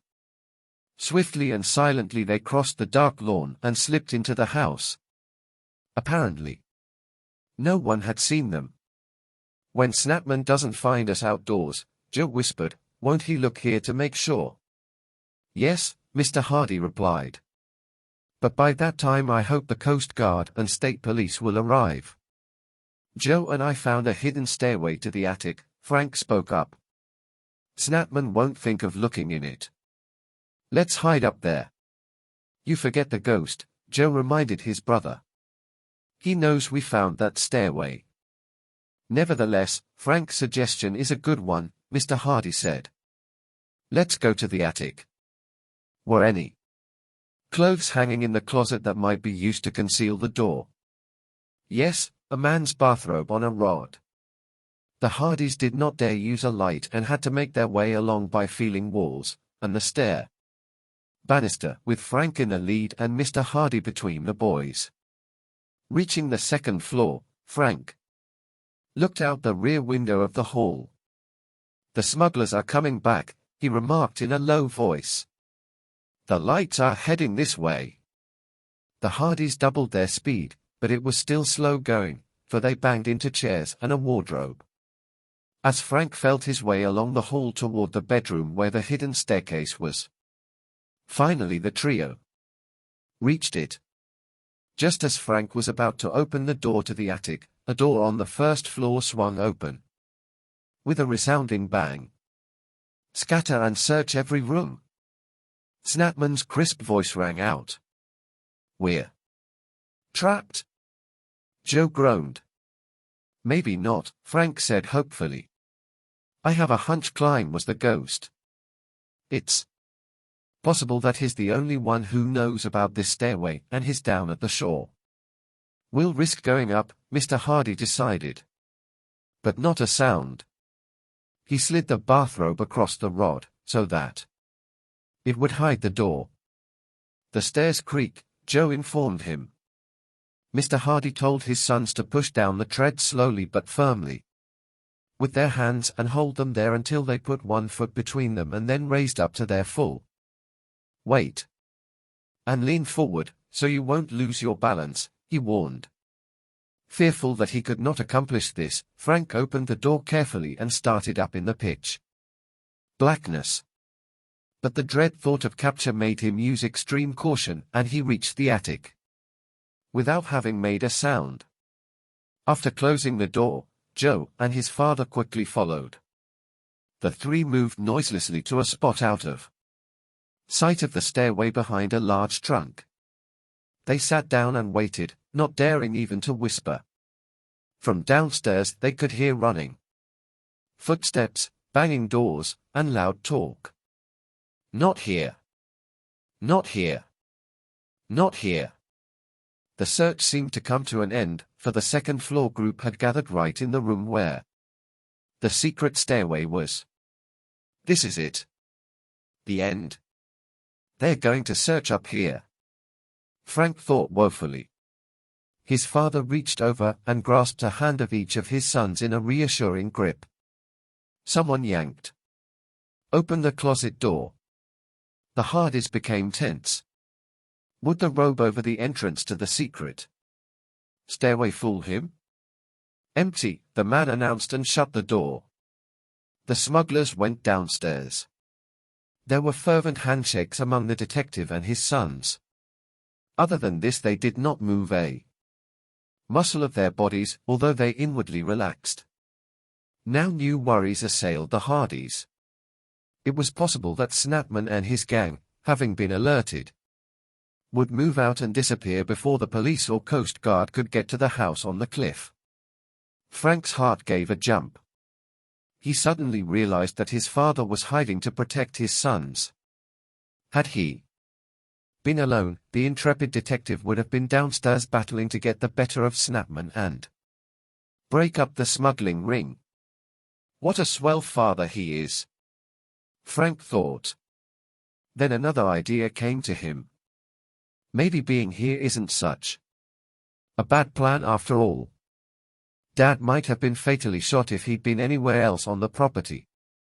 A moment later the Hardys again became aware of voices on the second floor. They recognized one as Snapman's, the other as Klein's. Yeah, there's a secret stairway to the attic, Klein announced. I found it when I was playing Ghost. And them Hardy boys, they found it too. I'll bet my last take on those rare drugs we're getting tonight that the Dick and his sons are up in that attic. The Hardys' spirits sank. They were going to be captured again after all. They heard the door at the foot of the stairway open. "Go up and look, Klein," ordered Snapman. "Not me. Fenton Hardy has Malloy's gun." "I said go up." "You can't make me," Klein objected in a whining tone. "I'd be a sure target, 'cause I couldn't see him. He'd be hiding and let me have it so quick I'd never know what hit me." Despite the grave situation, Frank's and Joe's faces were creased in smiles, but they faded as Snapman said, "I'll go myself. Give me that big light." Suddenly a brilliant beam was cast into the attic. It moved upward, accompanied by heavy footsteps. "Hardy, if you want to live, say so," Snapman said, an evil ring in his voice. No answer from the detective. "We've got you cornered this time." Mr. Hardy did not reply. "Listen, Hardy," Snapman shouted. "I know you're up there because you moved that bathrobe. I'll give you just 1 minute to come down out of that attic." Still no answer, and an interval of silence followed. Then came Snapman's voice again. "This is your last chance, Hardy." Nearly a minute went by without a sign from the two enemy camps. Then Snapman moved up the stairs a few more steps. "Hardy, I have a proposition to make to you," he said presently. "I know you don't want to die, and you want those boys of yours to live too. Well, so do I want to live. So let's call it quits." The detective maintained his silence and Snapman continued up the steps. "Give you my word I won't shoot. And I know you never fire first unless you have to." A moment later he appeared at the top of the stairs, empty-handed except for the light. In a moment he spotted the Hardys with his high-powered flashlight. "Here's the proposition: your lives in exchange for mine and my gang's." "How do you mean?" Mr. Hardy asked coldly. "I mean," the smuggler said, "that you are my hostages." "Hostages?" Frank and Joe exclaimed together. "Yes. If my men and I can get our stuff moved away before the police or the Coast Guard might happen in here, then you can leave a little later." "But if they do come?" Frank asked. "Then I'll bargain with them," Snapman answered. "And I don't think they'll turn me down." "They don't know where you are, but I'll make them understand I mean business. If they take me, you three die." Frank and Joe gasped. The famous Fenton Hardy and his sons were to be used as a shield to protect a ruthless gang of criminals. The boys looked at their father in consternation. To their amazement he looked calm, but his mouth was drawn in a tight line. "It won't do you any good to shoot me, Hardy," the smuggler said. "Mallory said all the chambers in that gat are empty but one. If the gang hears a shot, they'll be up here in a minute to finish you all off properly." The Hardys realized that if Snapman's remark about the gun were true, they were indeed at the mercy of this cunning, scheming, conniving smuggler. He now started backing toward the stairway. "I think I'm a pretty fair guy," he said with a trace of a satisfied smile. "And one to be hated and feared." Joe thought in a rage. "We've got to outwit this man somehow," he determined. But at the moment the possibility of this looked hopeless. Chapter 18. Coast Guard Action. While the Hardy boys had been investigating the smuggler's hideout and had been captured, together with their father, Tony and Chet were trying their best to accomplish the errand which Frank and Joe had given them. During the early part of their trip back to Bayport to contact the Coast Guard, the Napoli had cut through the darkness like a streak. Then suddenly Tony exclaimed, "Oh, oh! My starboard light just went out." Chet turned to look at the port side. "This light's all right. Must be the bulb in the other one." "That's what I was afraid of," said Tony. "I'll bet I haven't another bulb." "You mean, Somebody might not see the Napoli and ram us. Chet asked fearfully. We'll have to be careful, Tony replied. Chet, take the wheel, will you? I'll see if I can find an extra bulb. Chet changed places with Tony, throttled the motor, and gazed intently ahead. The moon had not yet risen, and it was difficult to see very far ahead. Find anything? Chet called out, as Tony finished his round of the lockers and was now rummaging in the last one. Not yet. Tony pulled out a canvas bag, a pair of sneakers, and some fishing tackle. As he reached in for the last article in the locker, he gave a whoop of joy. Here's one bulb, just one, keep your fingers crossed, pal. If this isn't any good, we're in a mess. And breaking the law besides, Chet added. He held his breath as Tony went forward and crawled inside the prow of the Napoli. With a flashlight, Tony found the protecting shield for the bulb and unfastened it. After removing the dead bulb, he screwed in the new one. As the light flashed on, Tony breathed a sigh of relief and started to crawl out of the prow. Good work, Chet said. It's lucky we dash. Chet never finished the sentence. At this instant he saw another speedboat loom up in front of him. Like lightning he swung the wheel around, missing the oncoming craft by inches. You fool, the driver of the other boat shouted. Why don't you look where you're going? Chet did not reply. He was quivering. Besides, he had stalled the motor, which had been throttled so low. It had not been able to take the terrific swerving. Oh, now I've done it, the stout boy wailed. There was no response from Tony for several seconds. He had been thrown violently against the side of the boat and was dazed.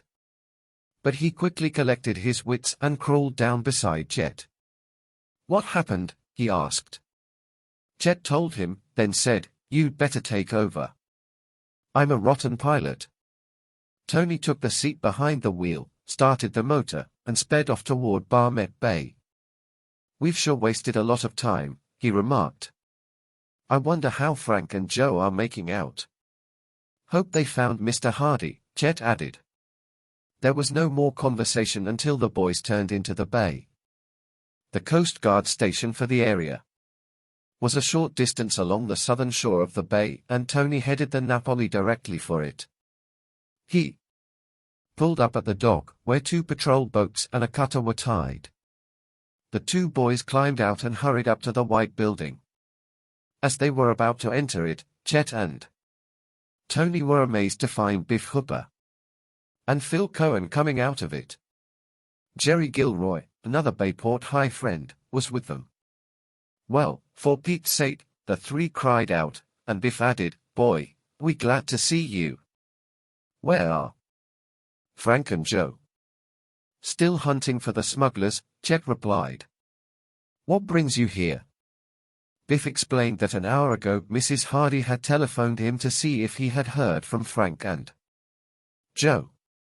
She confessed to being exceedingly worried about her sons. Mrs. Hardy knew they had gone to look for their father, and she was in a panic that they had been captured by the same men who were possibly holding her husband. I told her I'd round up a couple of the fellows and go on a hunt, Biff went on. Jerry thought maybe Frank and Joe had come back to town and were somewhere around. We looked, but we couldn't find them anywhere. We borrowed Mr. Gilroy's car and came out here to tell the Coast Guard. They are going to send out boats. You'd better come in and talk to Chief Warrant Officer Robinson yourself. The boys hurried inside. Quickly Chet and Tony told of the Hardys' suspicion that they had found the entrance to the smugglers' hideout. Can you send help out there right away? Chet asked. We'll show you where the secret tunnel is. This is astounding, said Chief Robinson. I'll order the Alice out. You can start within 5 minutes. I'll phone Mrs. Hardy right away, Jerry offered. I'm afraid, though, that the news isn't going to make her feel too good.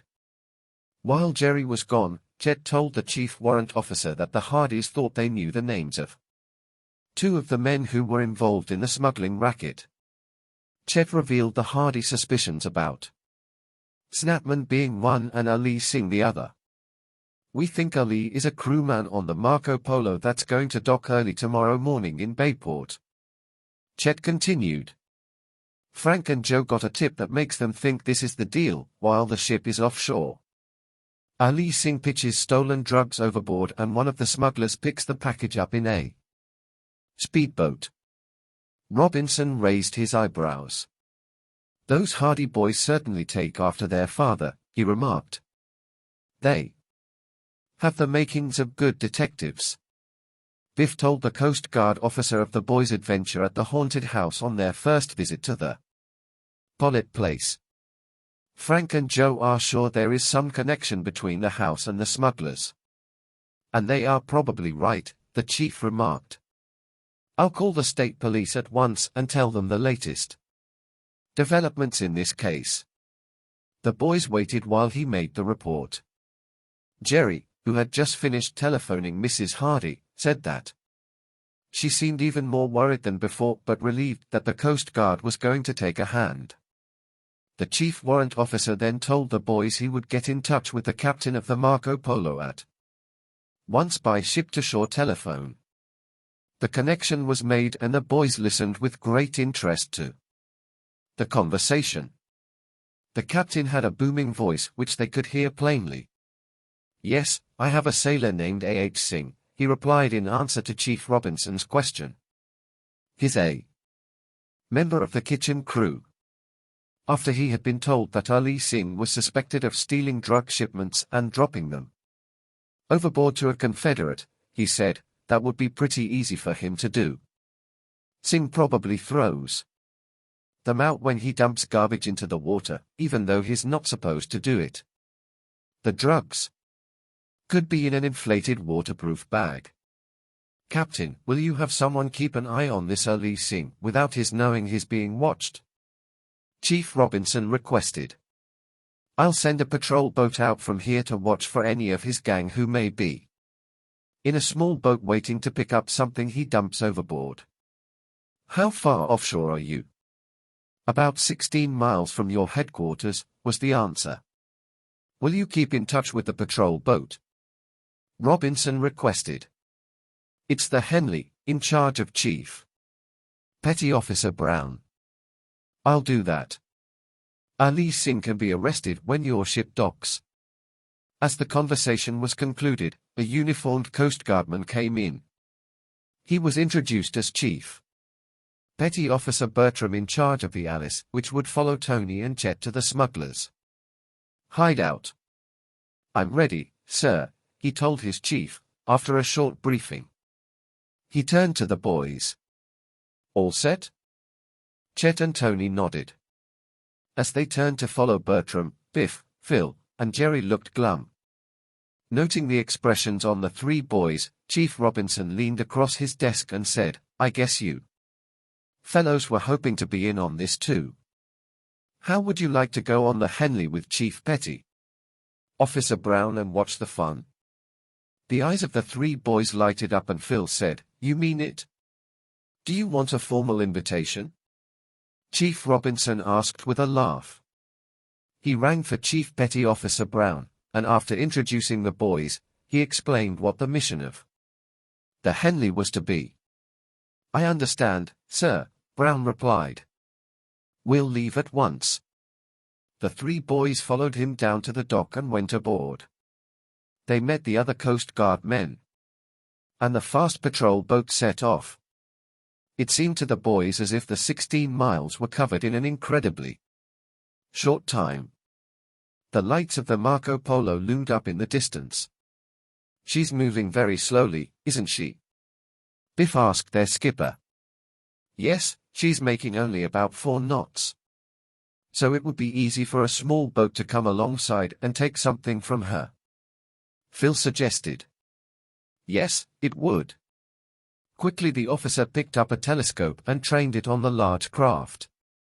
The galley hatches are on the left and the tide is coming in, he reported. Anything thrown overboard will float toward shore.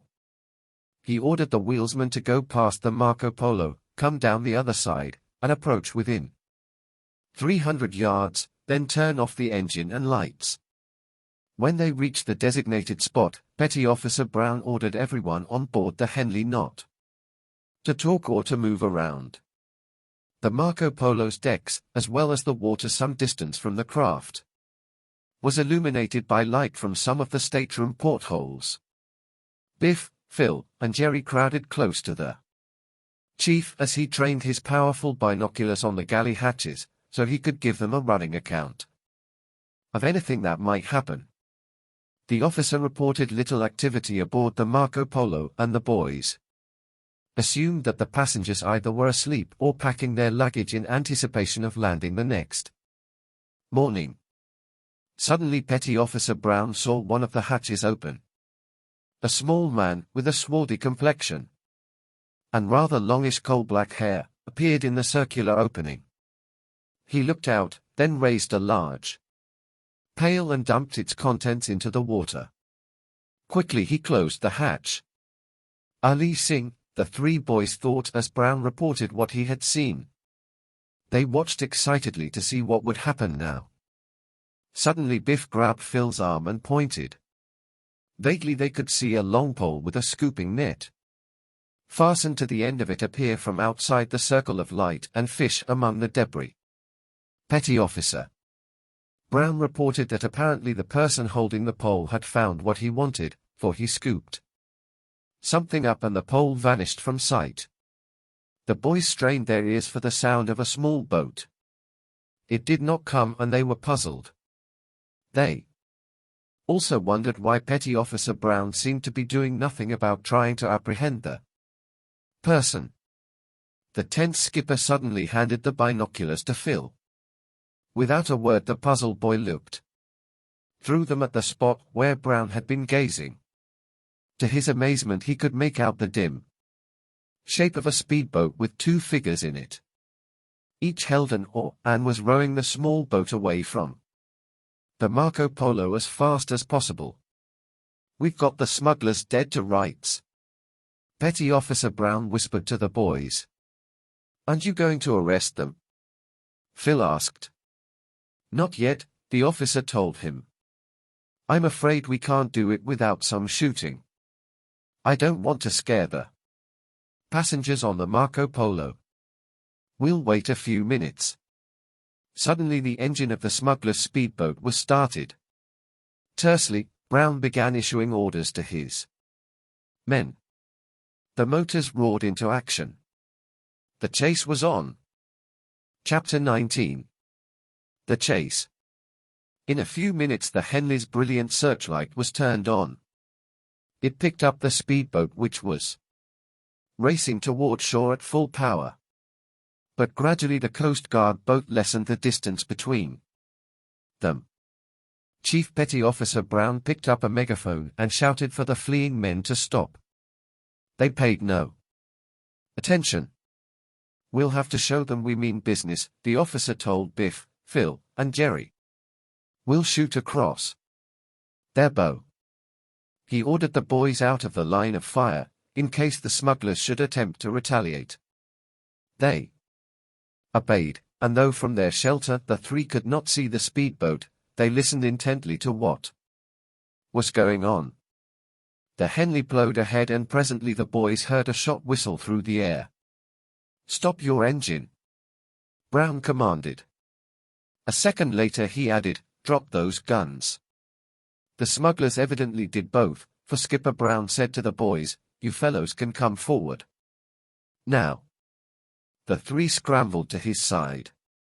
Biff was just in time to see one of the two captured men half turn and slyly run his hand into the large pocket of his sports jacket. Biff expected him to pull out a gun and was about to warn Brown when the smuggler withdrew his hand and dropped something into the water. The rare drugs, Biff thought. Instantly he began peeling off his clothes, and when the others asked him what he was doing this for, he merely said, "Got an underwater job to do." Biff was over the side in a flash and swimming with strong, long strokes to the speedboat. He went beyond it and around to the far side. In the meantime, Petty Officer Brown had ordered the smugglers to put their hands over their heads. As the Henley came alongside, two of the enlisted Coast Guardmen jumped across and slipped handcuffs on them. Brown instructed one of the enlisted men to take their prisoners back to Coast Guard headquarters. In the smuggler's boat. "You got nothing on us. You ain't got no right to arrest us," one of the captured men cried out. At that moment Biff Hooper's head appeared over the side of the speedboat, and a moment later he clambered aboard. He called out, "You've got plenty on these men. Here's the evidence." He held up a waterproof bag, tightly sealed. It was transparent and the printing on the contents was easily read. "I happen to know that what's in here is a rare drug," Biff added. "I heard our doctor mention it just a few days ago." This announcement took the bravado out of the smugglers. The two men insisted they were only engaged to pilot the speedboat and deliver the drugs. But they would not give the name of the person who had hired them, nor the spot to which they were supposed to go. "We know both the answers already," Petty Officer Brown told the smugglers. Then he said to his wheelsman, "Head for the house on the cliff. They may need a little more help over there." Biff was hauled aboard, and as he put his clothes back on, the Henley shot through the water. He whispered to his pals, "We'll see some more excitement, maybe." Some time before this, Chet and Tony had reached the area where the secret tunnel was. The patrol boat, which had been following them, turned on its great searchlight to pick out the exact spot. "Look!" Chet cried out. A speedboat with two men in it had just entered the choppy, rocky waters in front of the tunnel. "Halt!" Skipper Bertram of the Alice ordered. The man at the wheel obeyed the command and turned off his motor. But instead of surrendering, he shouted to his companion, "Dive, Sneffen!" Quick as a flash the two smugglers disappeared into the water on the far side of their boat. When they did not reappear, Chet called, "I'll bet they're swimming underwater to the tunnel. Aren't we going after them?" "We sure are," Petty Officer Bertram replied. "Tony, can you find the channel which leads to that tunnel?" "I think so," Tony answered, eyeing the smuggler's speedboat which now, unattended, had been thrown violently by the waves onto some rocks. "Then we'll come on board your boat," the chief petty officer stated. He left two of his own men aboard the Alice to guard it and to be ready for any other smugglers who might be arriving at the hideout. The rest of the crew, including Bertram himself, climbed aboard the Napoli, and Tony started through the narrow passage between the rocks leading to the tunnel. One of the enlisted men in the prow of the boat operated a portable searchlight. Everyone kept looking for the swimmers as they went through the tunnel, but did not see them. When the Napoli reached the pond, the man swung his light around the circular shoreline. "There they are!" Chet cried out. The two smugglers, dripping wet, had just opened the secret door into the cliff.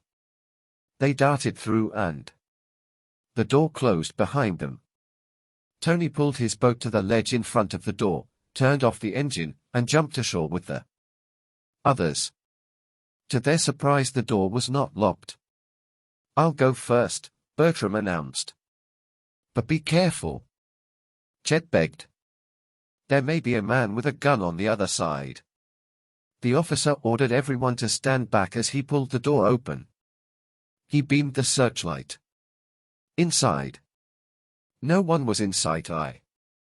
"Come on, men," the skipper said excitedly. The group quickly went along the route the Hardys had discovered earlier. When they reached the corridor and saw the three doors, Tony suggested that they look inside to see if the Hardys were prisoners. One by one each room was examined but found to be empty. The searchers hurried on down the corridor and up the stairway which led to the woodshed of the Pollitt place. They pushed the trapdoor, but it did not open. Their light revealed no hidden springs or catches. "The two smugglers that got away from us may have sounded an alarm," Bertram said. "They probably set something heavy on top of this trapdoor to delay us. Then we'll heave it off," Chet declared. He and Tony, with two of the enlisted men, put their shoulders to the trapdoor and heaved with all their might.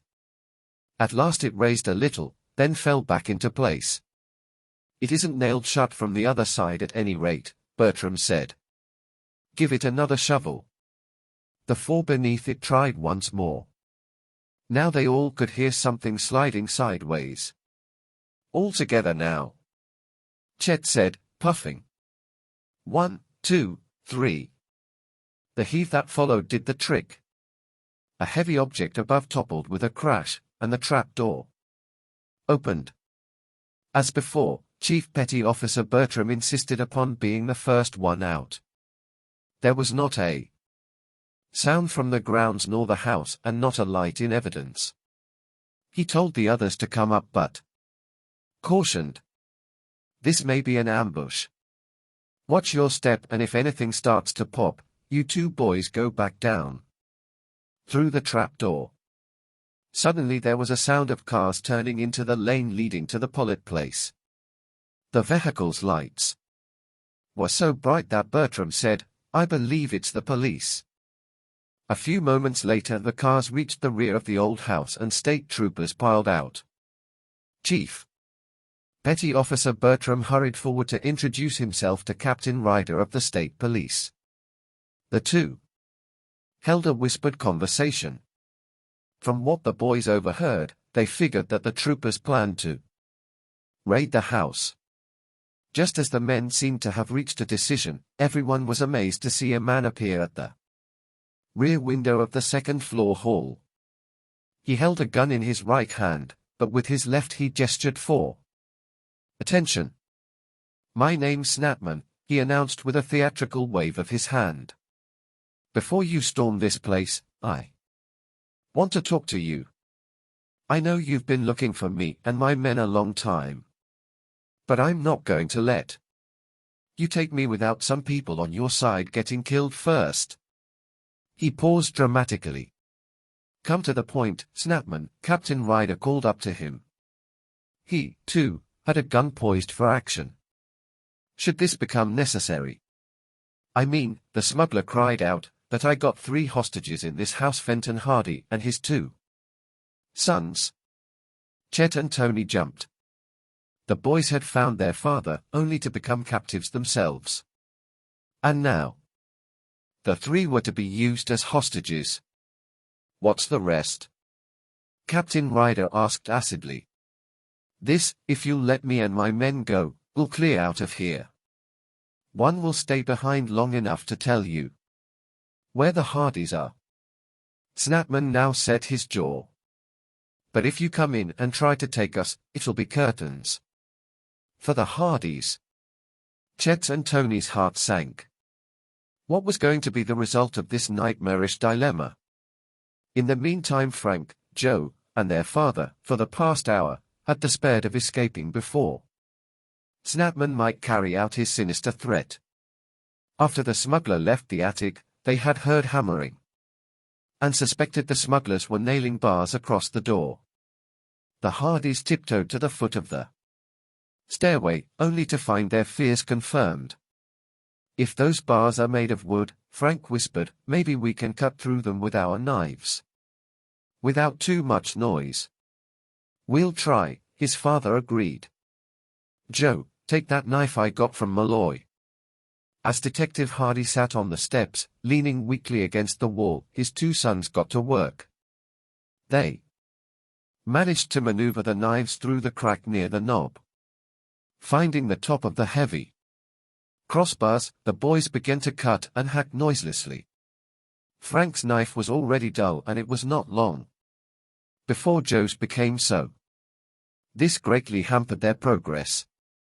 Half an hour later, the boys' arms were aching so badly that Frank and Joe wondered how they could continue. But the thought that their lives were at stake drove them on. They would rest for 2 or 3 minutes, then continue their efforts. Finally, Joe finished cutting through one bar and started on the second of the 3 they had found. 10 minutes later, Frank managed to cut through his. "Now we can take turns," he told his brother. Working this way, with rest periods in between, the boys found the task less arduous. "We're almost free," Joe finally said hopefully. Just then, the Hardys heard cars coming into the driveway. They were sure that the police had arrived, because of the illumination flooding the place even to the crack under the attic door. It was less than a minute later that they heard the cars come to a stop outside, and then Snapman's voice, bargaining for his own life in exchange for his hostages. "Let's break this door down and take our chances," Frank whispered hoarsely. "No," his father said. "Snapman and his men would certainly shoot us." At this instant, Frank gave a low cry of glee. His knife had just hacked through the last wooden bar. Turning the knob, he opened the door, and the 3 Hardys stole silently from their prison. From the bedroom doorway, they peered out to where Snapman was still trying to bargain with the police. No one else was around.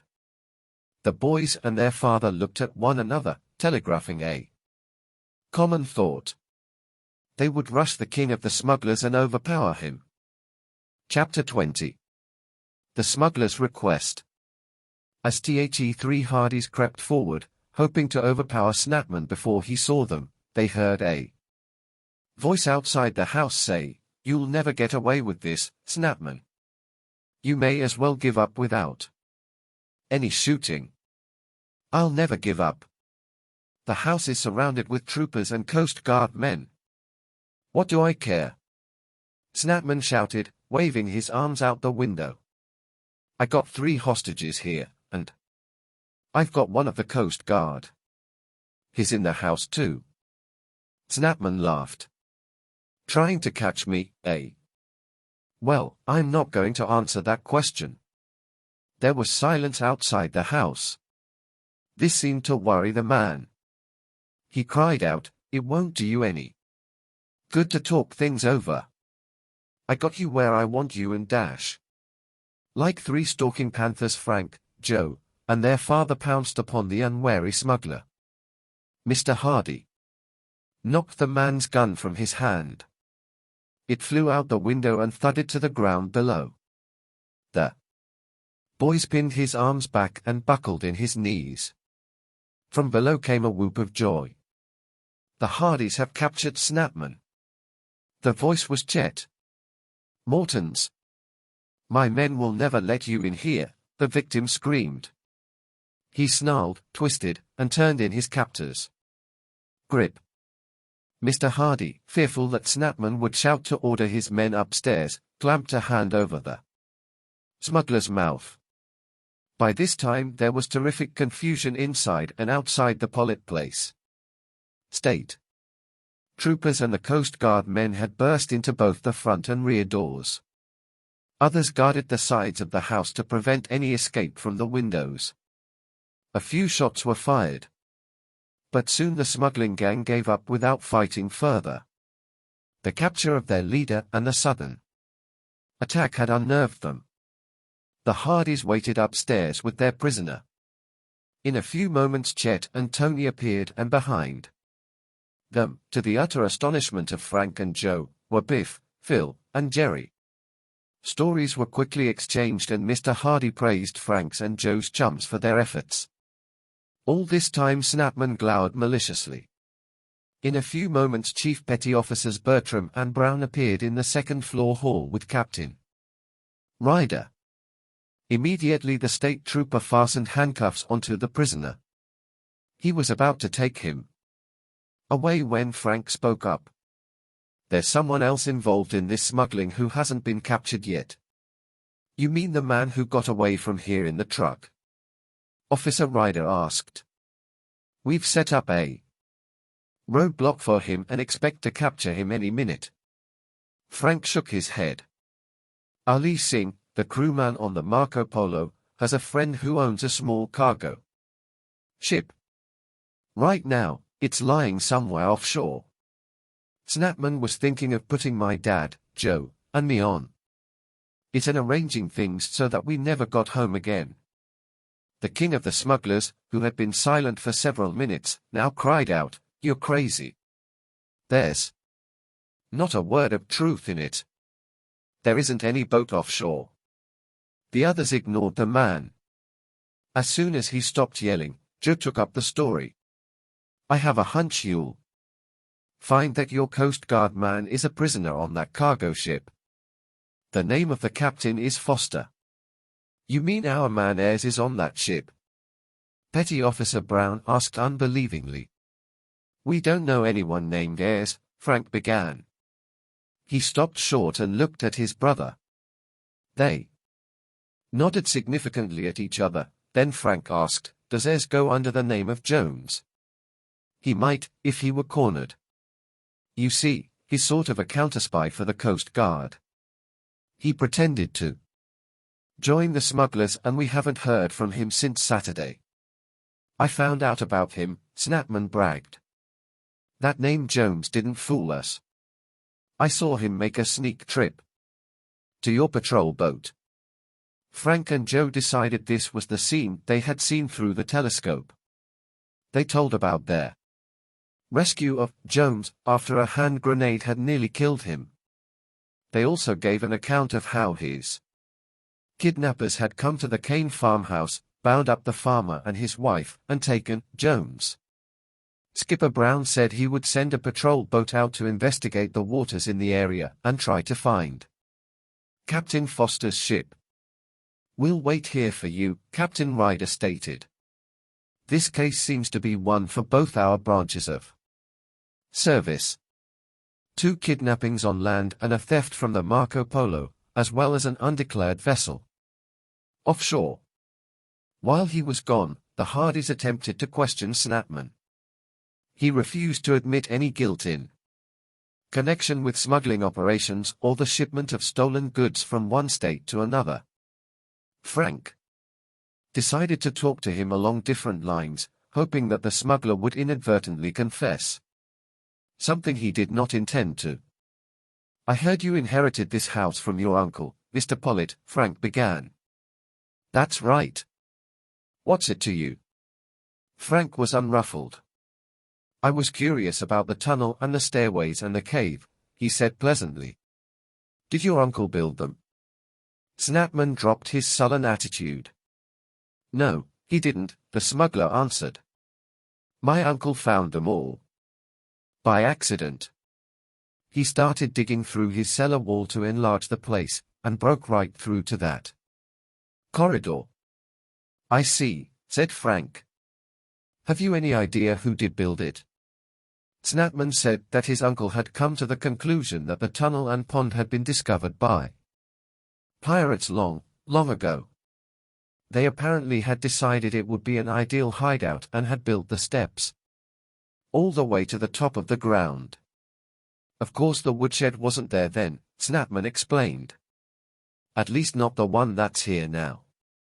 The trapdoor was, though, but there was a tumble-down building over it. "How about the corridor? Was it the same size when your uncle found it?" "Yes," the smuggler answered. "My uncle figured that was living quarters for the pirates when they weren't on their ship." "Pretty fascinating story," Tony Preto spoke up. Several seconds of silence followed. Snapman's eyes darted from one boy to another. Finally they fastened on Frank Hardy and he said, "Now that I'm going to prison, the eyepieces to your telescope, and your motorcycle tools, won't do me any good. You'll find them in a drawer in the kitchen." "Thanks a lot," said Frank. There was another short silence. Then the smuggler went on, his head down and his eyes almost closed. "Mr. Hardy, I envy you. And I never thought I'd be making this kind of a confession. You know almost everything about what I've been doing. I'll tell the whole story later. Since they're going to find that Coast Guard officer, as on Foster's ship, there's no use in my holding out any longer. I said I envy you, Mr. Hardy. It's because you brought up two such fine boys and they got swell friends. Me, I wasn't so lucky. My father died when I was little. I was pretty headstrong and my mother couldn't manage me. I began to make the wrong kind of friends, and after that you know how it is. My uncle, who owned this place, might have helped me, but he was mean and selfish and never gave us any money. The most he would do was invite my mother and me here once in a while for a short visit. I hated him because he made my mother work very hard around the house all the time we were here. It wasn't any vacation for her. One of the times when I was here, my uncle showed me the pirates' hideout and I never forgot it.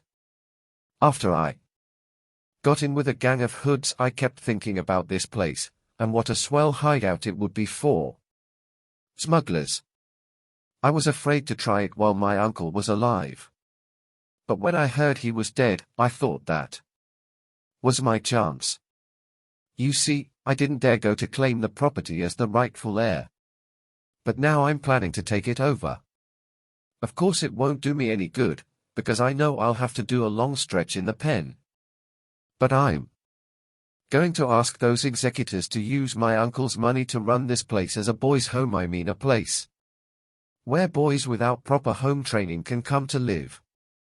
The group listening to Snapman, king of the smugglers, were too overwhelmed by his complete change of heart to say anything for a few seconds. But when the man looked up, as if pleading for his hearers to believe him, Mr. Hardy said, "That's a very fine thing for you to do, Snapman. I'm sure that the boys who benefit from living here will always be grateful to you." The solemn scene was suddenly interrupted by the return of Chief Petty Officer Brown. He reported that another patrol boat had picked up his message about Captain Foster's ship and within a few minutes had reported sighting it. Then, within a quarter of an hour, word came that Captain Foster had been put under arrest, and that the missing Coast Guard man had been found on the ship, as well as a quantity of merchandise which the captain had expected Snapman to remove. The prisoners were now taken away from the Pollitt home, and the Hardys and their friends found themselves alone. Chet asked suddenly, "How do we get home?" Tony grinned. "I guess the Napoli will hold all of us." The group went to the woodshed, opened the trap door, and started down the secret passageway to the pond below. They climbed into the Napoli and Tony slipped behind the wheel. The Coast Guard men thoughtfully had left the portable searchlight on the prow, and Tony was able to make the trip through the tunnel and the narrow channel out to the ocean without accident. Suddenly Frank spoke up, "Dad, what happened to your car?" Mr. Hardy smiled. "It's in Bayport in a garage. I was being followed, so I shook off the shadows and took the bus," he added ruefully, "but it didn't do me much good. Snapman's men attacked me and took me prisoner on the road." The famous detective now said, "While I have the chance, I want to thank each of you boys individually for what you did. Without the 7 of you, this case might never have been solved and I might not have been found alive." Modestly Frank and Joe and their friends acknowledged the praise, secretly hoping another mystery would come their way soon. One did, and by learning the secret of the old mill, the Hardy boys encountered a cunning gang of counterfeiters. Suddenly Joe remarked, "Compliments are flying around here pretty thick, but there's one person we forgot to mention. Without him, Frank and I might never have found Dad." "Who's that?" Biff asked. "Pretzel Pete," Joe replied. "That's right," said Frank. "All together, fellows." A rousing cheer for Pretzel Pete.